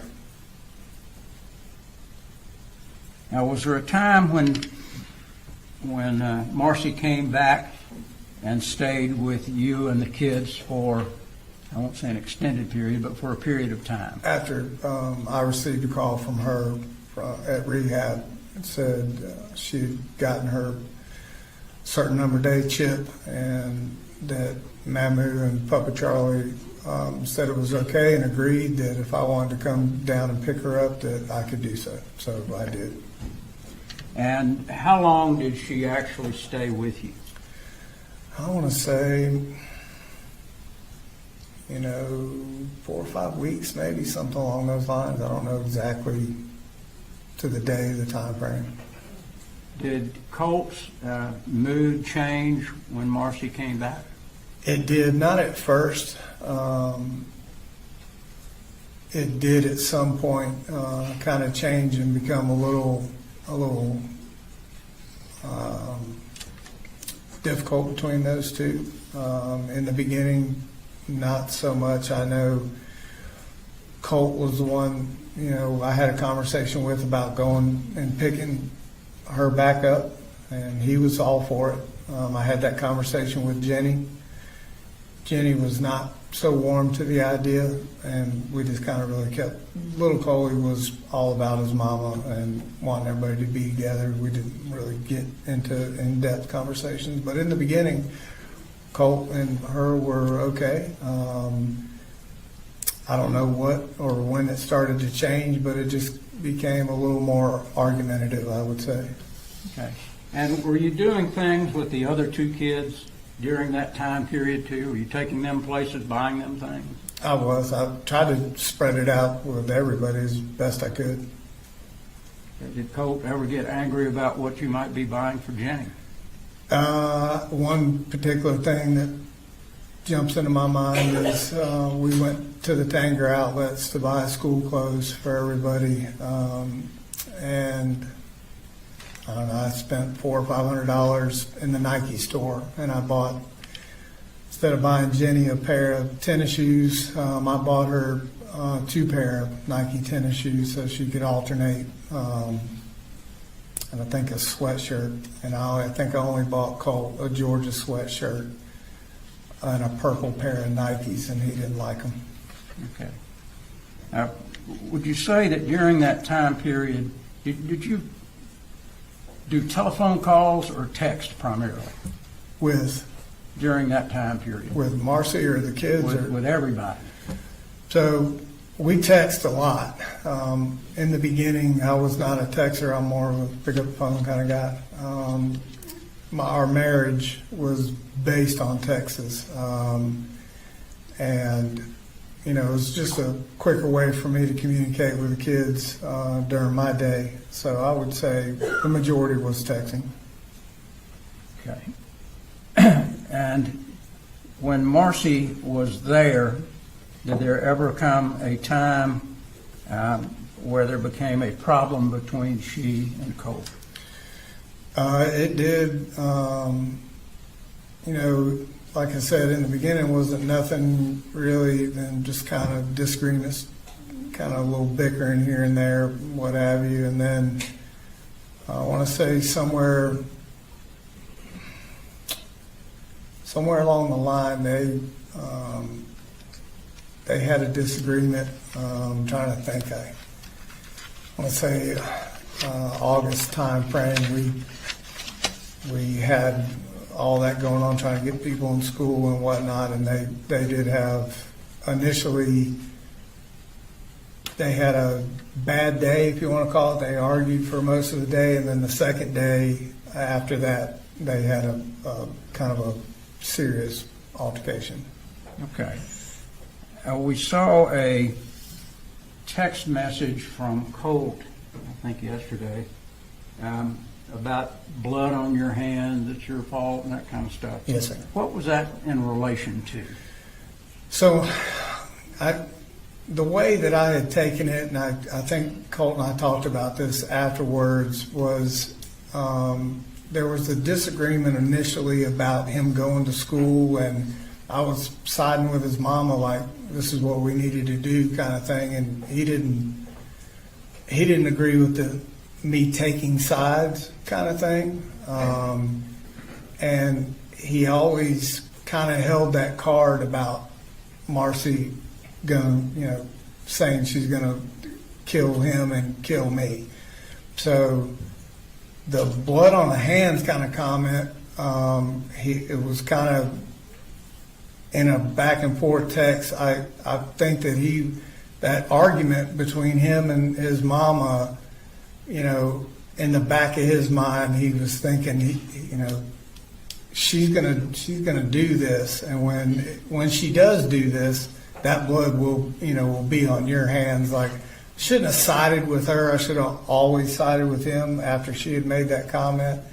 And he had made it in passing that he just had always kind of worried about would she ever follow through with that threat. So that's what, for me, I thought the blood on your hands comment was with, if she ever followed through with this, you know, you're siding with her type of thing, and you should be siding with me. Did you ever think that comment meant that he was going to go out and hurt anybody? No, there was nothing that led me to believe he was out there even thinking about harming anybody. During the time that Marcee was there for that month time period, did she start drinking again? Not that I was aware of. I was pretty dead set on no alcohol or drugs or anything in the house, and just didn't really have it. For my birthday, I was finishing Rockdale County Fire Department, and I had the project manager from Rockdale County for my birthday brought me a pint of Gentleman Jack for my birthday, and I never opened it, and I brought it home initially back, in August, and I put it in the cabinet. When Marcee came back, or I knew she was coming back somewhere in that time frame, I hid that bottle above the linen closet in the bathroom, just up on the very top of the cabinet where nobody could see it. But I didn't drink it, never opened it. But once I put it up there, I actually forgot I'd even had the thing. So at some point throughout the years, Marcee had a way of kind of searching through things and finding, medications or alcohol or anything that may be in the house. And she had found, and I didn't know that she had found that bottle. Colt had made the statement. It was either the day before argument or the one where he pushed her down. He had made the statement that she was drunk. And then after they came into the house, GBI did a search.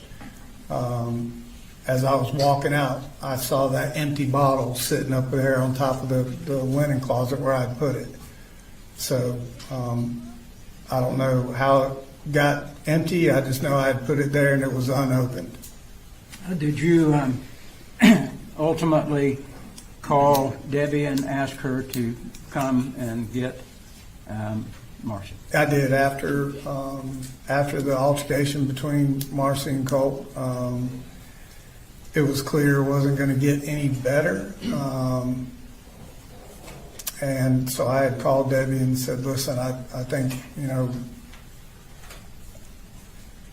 we need to just take a pause for a second. My initial goal was, when I first picked Marcee up out of rehab, those first couple of weeks, man, she wasn't totally back to Marcee that I knew, but she was very helpful, man. She was really good. We went to church together. She was doing all the right things. She was helping me with school, trying to get him lined up and registered and doing all the right things. So there was this moment I was like, I could really use the help, give me a little more freedom at work to do what I needed to do, and just overall being a part of the household. And at that point, any little help I could have in the house, I would definitely take. She left, was that on the 15th? So I think it was the 16th. It was the day after the altercation where Colt shoved her down to the ground. I called Debbie and said, you need to come get her and take her back to Fitzgerald. Did Jenny tell you what happened in that altercation? So initially I got two stories. I got what she told me had happened, and then I got what Colt told me had happened. And, I'm trying to filter through. Marcee had a way of kind of manipulating things as she needed to. And Colt, for any issues he had, with me, we had established this trust bubble, so forth, where he would tell me what happened, and he would tell me if he was at fault. So there were two stories I was trying to navigate which one based on the information I had, and I talked to Jenny, and I'm like, what do you know? What did you see or hear? And Jenny gave me her version of it. Okay. I want to show you. Let me show you what's been marked as exhibit number 2. Okay. These are all the text messages between you and Marcee. Those are from the 17th, after she left, until the day after this incident occurred at the high school. In any of those text messages, did she ever tell you that she felt Colt was homicidal? No, sir. Did she ever tell you that she felt like he was suicidal? No, sir. Did she ever tell you that he was obsessed with school shooters? No, sir. Did she ever tell you that he was obsessed and looking on the internet at Nick Cruz or any other shooter? No, sir. Okay.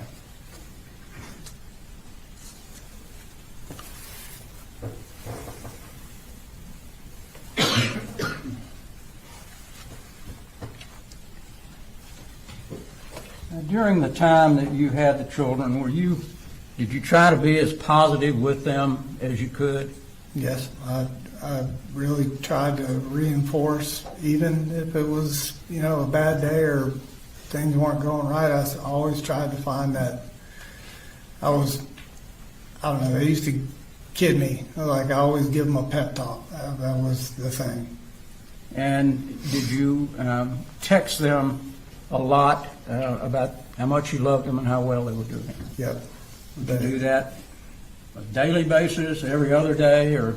If it wasn't daily, it wasn't 2 days, 3 days went in between. I always tried to just make sure that they knew I was thinking of them and wanted them to do good, and I was very proud of them. They persevered through a lot. Okay.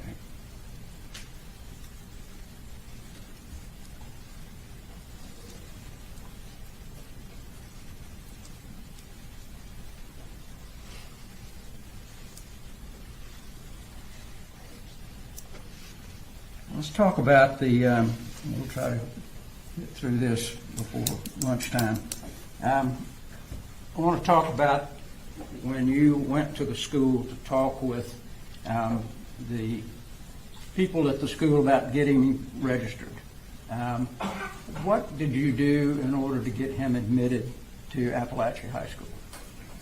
So originally, when we reached out, had talked with the registrar and kind of explained what we were trying to do here. And I had started that conversation with her. I'm like, listen, not to get into all of this with her, but he had missed a significant time of 8th grade. And I wanted to ask her initially, was there a way that we could just have Colt retake the 8th grade?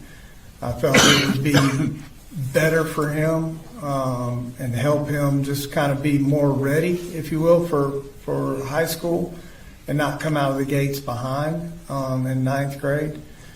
And she at that point told me that her comment was, we just push them through. I remember was what she said. She said, we don't necessarily fail any child, that we just push him through to the next grade and they try to help him along, catch up, during the next year or, first semester or so. And I said, well, okay.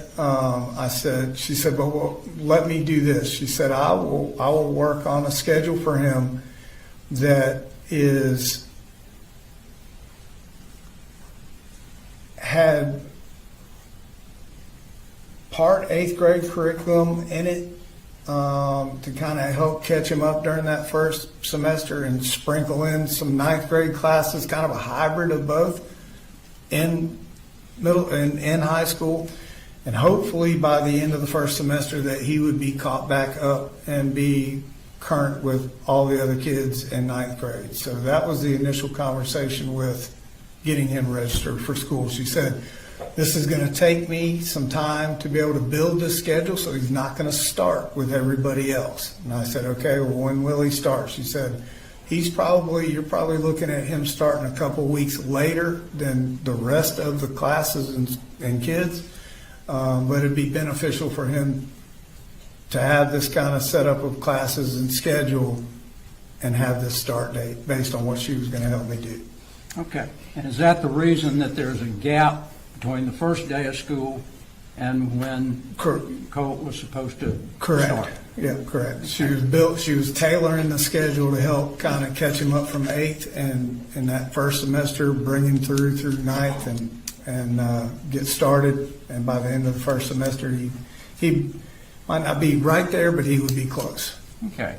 And do you recall the first day that Colt went to school? So I think it was that 14th, 15th, 16th, somewhere in there. I don't have it in front of me, so.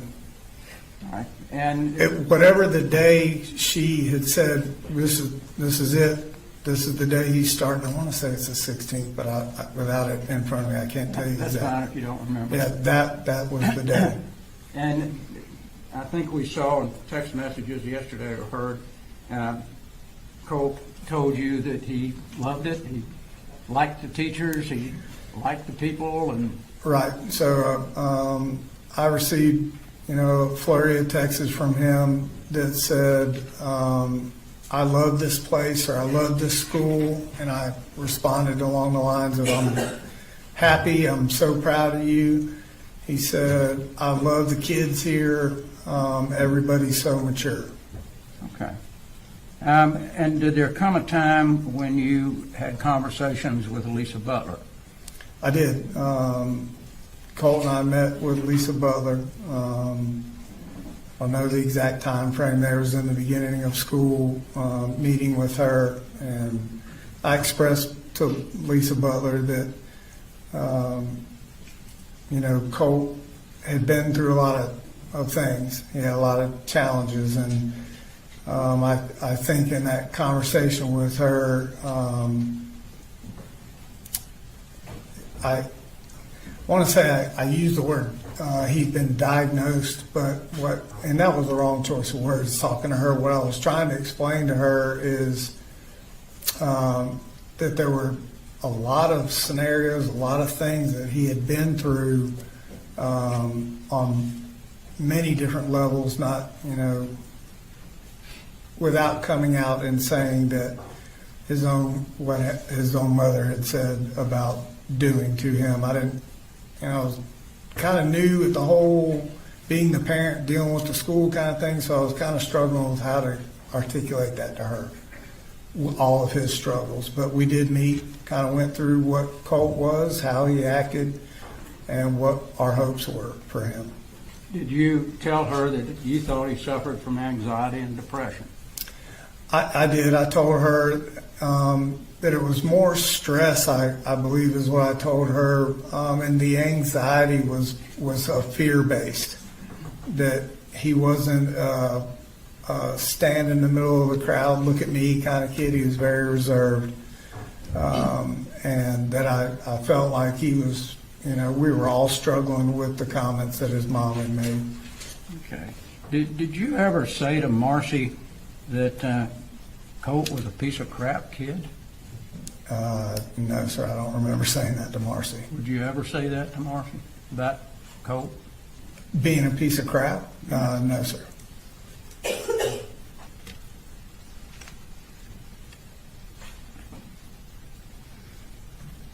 Did you and Lisa Butler talk about getting Colt into some sort of counseling? We did. She had said there was a program called Aware, and it's kind of a specialized type thing where they really worked one-on-one with the child, and she thought this would be a great thing for Colt. And I explained that I had been compiling several places to think about taking Colt. There was conversations about Athens behavioral, inpatient sort of thing. I had reached out to several people, and that it was a fluid thing. I was, from my side of it, I told her I'm just trying to compile as much information on the best route to make sure Colt was good, so I had as much information as possible. Did you rely on the people at the school to be able to tell you this really would be the better option for you? Yep. By the time I got through talking with Miss Butler, there was twofold. She had some good things to say about Aware, and that had been in the school for a while. It was a great program, good thing. I was looking at it as Colt, after his 7th grade and all that he went through, he didn't have a lot of trust in the schools and school systems and counselors. And I thought, my take on it was, okay, this would be a great thing, kind of twofold. He would get help, he would get the specialized help he was needing, but I explained to Colt that also you will see that high school is different than middle school. They are preparing you for college. Things are different. But it also, I was hoping Colt would see it as he could believe and trust in his counselors and the school system, and that they actually had their, for lack of a better term, their arms around him, and they really cared about his well-being, and wanted to help him, and that he would be doing these things at the school. So it wasn't like he would have to be out of school, going to different places. It was all in the same house, if you will. Okay. And was there a time that was scheduled that you believed Colt would be talked to by the counselor? So my recollection was that September 5th, I believe that was a Thursday, that everything was established, the counselor was set up, and that he would be, I don't know if there was an exact time. I just knew that they would be meeting early that Thursday morning. I think it was Thursday, but it was the 5th. Now, did you know that Debbie had also come up and spoken with Lisa Butler? I did, because Debbie was up staying with us a great deal of time at this point, right? So we had discussed multiple things, trying to understand what would be best for Colt. I wasn't really didn't understand the whole inpatient part of this. I thought, man, he's just going to end up, I just thought that was an extreme measure. Debbie agreed with that. Colt, the conversation I had with him was he wasn't really jazzed about that. And then Debbie and I would use the evenings to kind of formulate a plan. I'm going to work. She was like, I will go up, talk to the school in your place. She's got a good, educational background. Her and Colt were super close. So we would talk about options and what we thought was best for Colt. We'd agree on whatever she was going to say, talk about, options or whatever with Miss Butler or whoever she was meeting with. I would go to work the next day and she would go to the school. So I knew when she was up there and basically what she was talking about, because we talked about it the night before. And did she tell you about the program that she wanted you to go to in Athens? Debbie? Mm-hmm. No, Debbie never brought up the inpatient Athens behavioral inpatient part of that with me. Who brought that up? Was that Marcee? That was Marcee that was kind of on that. And did Debbie have plans to come up and take Colt somewhere? Debbie and I had talked about this Aware, and we both agreed that this would be the best option for Colt. So in my mind, I never had any other thought of, I know I had compiled a bunch of searches and looking at different places and talking to people, but with conversations with Miss Butler, Debbie talking about, her and I agreed that Aware was the best thing for Colt. Okay. Now, you got some paperwork from Lisa Butler Yes, sir. for that program. Did you fill that paperwork out? Yes, sir. Okay, the state indicated it took you 24 hours or so to fill it out. Did you? Something like that. Okay. Yeah. Why did it take that long? I had to work full-time. Wanted to kind of just make sure Colt was good with it. He understood what was happening. And I filled it out, I think, the next day and sent it back. Okay. Now, was there conversations between you and Marcee about coming? She was going to come up on Saturday before this incident took place, and y'all were going to take Colt to this place in Athens. Was there some conversation about that? So the conversation originally was no. That weekend, that's the holiday weekend you're talking about? Mm-hmm. Yeah, we were talking about all going away as a family, originally. And why did you not go pick her up? I didn't go pick her up, a couple of reasons. One, I thought I was maybe had to work that Saturday. I was not sure. It was kind of a fluid situation. But the kids, Colt and Jenny, they weren't really fired up about her coming back up here, Colt especially after what had happened. So I've been through this enough with her, so I just kind of made the decision that listen, I'm not really sure Tuesday or Saturday if I have to work even for a half a day. So I didn't go down and pick her up because I wanted the kids to be comfortable. I wasn't sure if I had to work, and for me it's a 9.5 hour round trip to go get her. Did you tell her that you were going to take Colt to the program there in Athens? There was never a set time said to me to go take Colt. She was like, they're open anytime. You can take him on a Saturday, I think is what she said.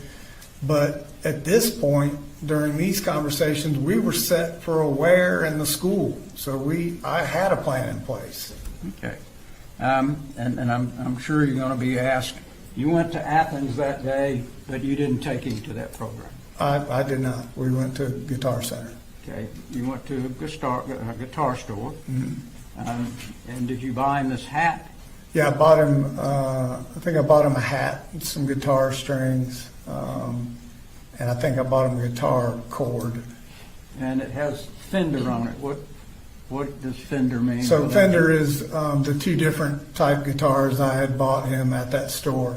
And we would, that's one of those trips that we would use, like the hunting and golfing or whatnot. Music was a bonding kind of thing for us. And sometimes we just went to Guitar Center and he would pick down the most expensive guitar in the store, made me nervous as hell, and he would just sit there and play it. We would just spend hours in Guitar Center just kind of going through guitars and just we never even buy anything a couple of times. We just went in there and let him play guitars and just kind of roamed around looking. Okay. You heard Marcee testify that you threw Colt's guitar across the road. Did you ever do that? Those guitars are so sacred to that boy, and on top of they're fairly expensive. When I heard her make that statement, I wanted to go have my family get that guitar and bring it in here. There's not a scratch on that thing. I don't care what kind of disagreement I'm having with him or her. I would never do that. Was a kind of a very sacred thing between him and I, and we shared a lot of time over guitar. So throwing that thing would not be an option. Okay. Now let's jump to the day of this horrible incident. You leave that morning. Did you take Coley that morning, or did you just go straight to work? No, I try to take Coley to school every single day. We kind of had our own little ritual. Okay. And where were you working? What were you working on at that time? So I was finishing Rockdale County Fire and was engaged at Forsyth County Fire, finishing out both projects. were you nervous that Colt might not go to school that day? Yeah, there was I think the day before, a couple days before, where he had told me I went to school, and I found out that he didn't go to school. So, I was nervous. Okay. Was there a reason that you would not want to put him in the car, take him to school, and then go to work? Well, there's a couple things. His bus came at a time, it was before Jenny, but it was later in the morning. So I'm relatively new at Kevin Price. I'd taken a day or two off already. I'd taken a field day trip with little Coley, and so for me to have to do that, it would put me at work late, super late. So had that conversation with Colt, like, I need you to go. He assured me he was going to go. And I felt generally comfortable that, I connected with him. I still in the back of my mind, I was like, man, I need you to go kind of thing. And nervous, yeah, but I knew that he would go. I felt like he would go. Okay. Did it ever cross your mind that he would be able to put this weapon that we've seen into a backpack and get it into the school? Not only, no, I never imagined that in my wildest dreams. I never thought that he would even have a thought process of bringing a gun to school or doing any kind of harm to anybody else, let alone anybody at school. So, no, that was not on my mind at all. Okay.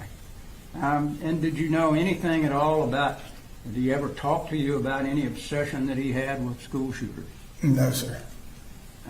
We've seen this big poster of newspaper articles and photographs of various and sundry people. Did you see that in his room at any time? I did not see that poster. There was one point in time where I went into his room originally. So Colt, typically his room was usually always dark. He had a room darkening shade on even for the daytime. Lights were off. His monitor screens were usually the only, light in the room. I had gone in there to take him dinner one night, and there was a picture on the wall. It's a young kid. I didn't know who it was. We had been we always talked about bands and different things, and he always would say I was old, and I would tell him that band members we talked about, their kids are starting bands. And I was like, man, who is that? He was like, you don't know who that is? I'm like, nope. I said, I think that's that kid's son from Green Day, like the band. And he laughed. I've never seen that picture before, didn't know who it was at all, and that's kind of where the conversation ended. Okay. And you've heard testimony about in photographs where these, or some of these, were on the wall a couple of months before that. Right. And did you see those photographs as they were brought in? No, I didn't see the shrine at any point in time in Colt's room. I think I told Investigator Smith when I saw that for the first time was during that interview. And I don't even remember seeing it on the day I went home of the shooting. I pointed out to Investigator Smith, I'm like, that single picture of that kid with the glasses right there, that's the only picture I ever remember seeing on his wall or talking to him about. Okay. Other than the concert posters and whatnot. So when you went home that day before the police got to your home, you didn't see those photographs then? When I went home, I got home after Marcee, Jenny texting back and forth. I went to the house, went in. Marcee had texted me what she thought had happened, and I just could not get my mind wrapped around it. There's absolutely no way. I went into the house. I went to my room or little Cole's room, into my closet where the guns are stored. Sorry, and I moved everything out of the way to check there first. Weapon was not there. I'm like, shit. Went down the hallway, cracked open his computer room door. Now, that was not his bedroom. His bedroom was in the laundry room at that time. So, if I did all my talking to Colt at that point, once we switched the rooms, it was in his laundry room bedroom. I cracked the door, looked in there to see if I saw a gun or his gun or anything like that in case it was in there. Did not see it. I didn't see any shrine or anything on the wall. Never saw it. Okay. Well, you had plenty of time while you were there to jerk all those off the wall, did you? Yeah, I could have done that easily, but I'll say this, I didn't know even 17 killed, like I read that, I can understand, but I couldn't tell you anybody in the shrine by picture who any of those people were. I had no idea. Did he have other things on his wall at various and sundry times? We had all kinds of stuff. We'd hang targets that we'd go shooting with. We had concert posters. He had some weird poster. I still don't know who the guy is with the red hair. He had his deer that he shot mounted on the wall.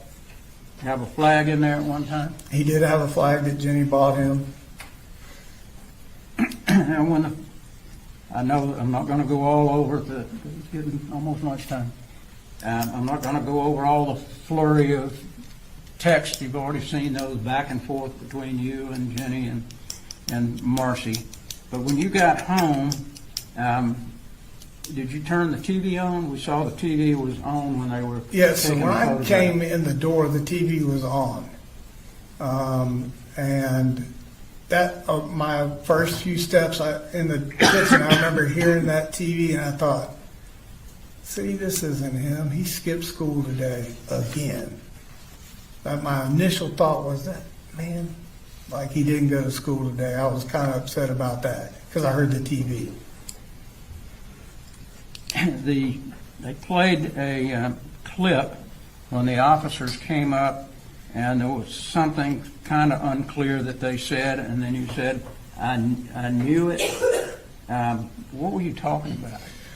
So after me looking for, the SIG weapon, after the texts I received from Colt,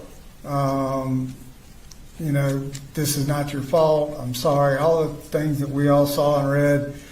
Marcee's kind of phone call to me is the first time anybody had ever said to me anything about school shooting. And I remember her saying, he talked to me all the time about school shootings, and she was crying, and I'm like, what? I said, I've never heard anybody say anything to me about school shootings. Just calm down. I remember telling her there's no way this is Colt. And then Jenny's text. So those combinations of all that happening, when the police showed up, I thought, okay, that's what when I said I knew it, I kind of pieced everything together of what was being said to me through texts and phone calls with Marcee, and I'm like, shit. The gun wasn't at the house, so I kind of knew it at that point what had happened. Did you mean that you knew he was going to do this? No, that's not what the statement was. Like, I knew he was going to school to do what he did. You heard Jenny testify. Yeah. Did you ever tell her to lie about anything? I would not tell my children to lie. We go back as far as anybody wants to go. Purpose of the bubble, all of this was to create an environment for my children to tell the truth. I don't care what you've done. So we could work things out. Never, I've got family in law enforcement. I would never tell her to lie about anything, first of all. But something serious like this, at this point, I still want to know what the hell happened. So I would never ask her to lie or cover up about anything. In fact, on the way there, what she said to me was, you know, Colt was fascinated with school shootings, and I remember looking at her and saying, why would you say that? Why didn't you tell me? And she said, he made me promise not to tell you. And I said, Jenny, I needed to know things like that. And she said, well, I'm scared.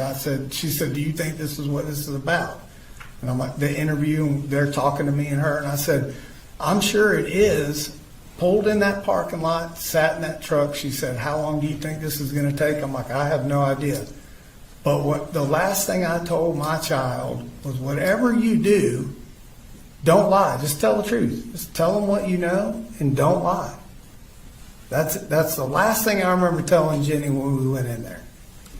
Were you upset and surprised when she came in and said that? I am still to this moment extremely shocked. I know that's Jenny Ring Gray. That's my daughter. I don't know who that was sitting up here. That's not. She doesn't act like that. She doesn't talk like that. I was shocked at what she said. I don't know how else to put it. When she came to live with you, did you give up your master bedroom for her? So part of the frustration probably with Colt as he saw it, I kind of gave Jenny a little more than I would give the two boys. I come from a family of girls, and you know, Jenny was kind of special to me, and so I wanted her to feel that I loved her and she was safe there and didn't have to deal with anything. So I said, you live with 3 boys now, so I'm going to give you the master bedroom, the master bath, so you have privacy. I had heard and listened and been around sisters my whole life, so I know she was reaching that age, and I wanted her to have that privacy, to not have to deal with Colt and all of us. So I made sure she had her own space in there to do whatever she needed to do. So yes, I did. And did you and Jenny ever argue? Did y'all have any problem? No, Jenny and I, it was kind of a shocking thing to hear her talk about. You know, Colt didn't really go, but Jenny and Coley and I, it's rare, if at all, that we miss church. Our Sunday was go to church. She's a big reader. I would take them to Barnes & Noble right across from Athens Church, spend money on books for her, spend the day there.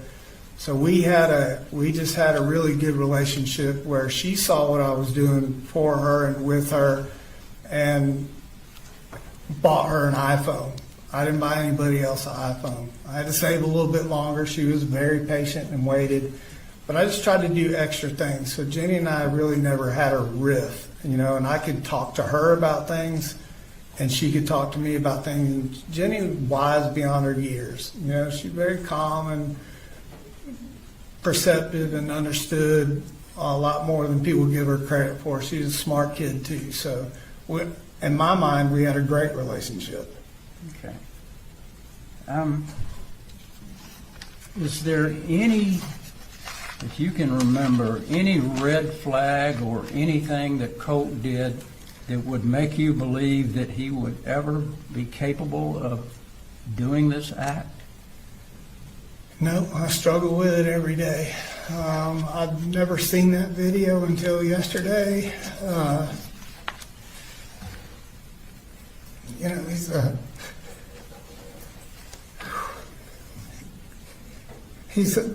a good kid. You know, he wasn't perfect, nor was I. But he could do something that heinous. Like I don't know if anybody could ever see that kind of evil. And like the Colt I knew, the relationship I had, there's this whole other side of Colt I didn't know existed. So, no. Was everything you did for Colt, did you try to placate him and try to make him okay? I did. I just wanted him okay. Thank you. Nothing further.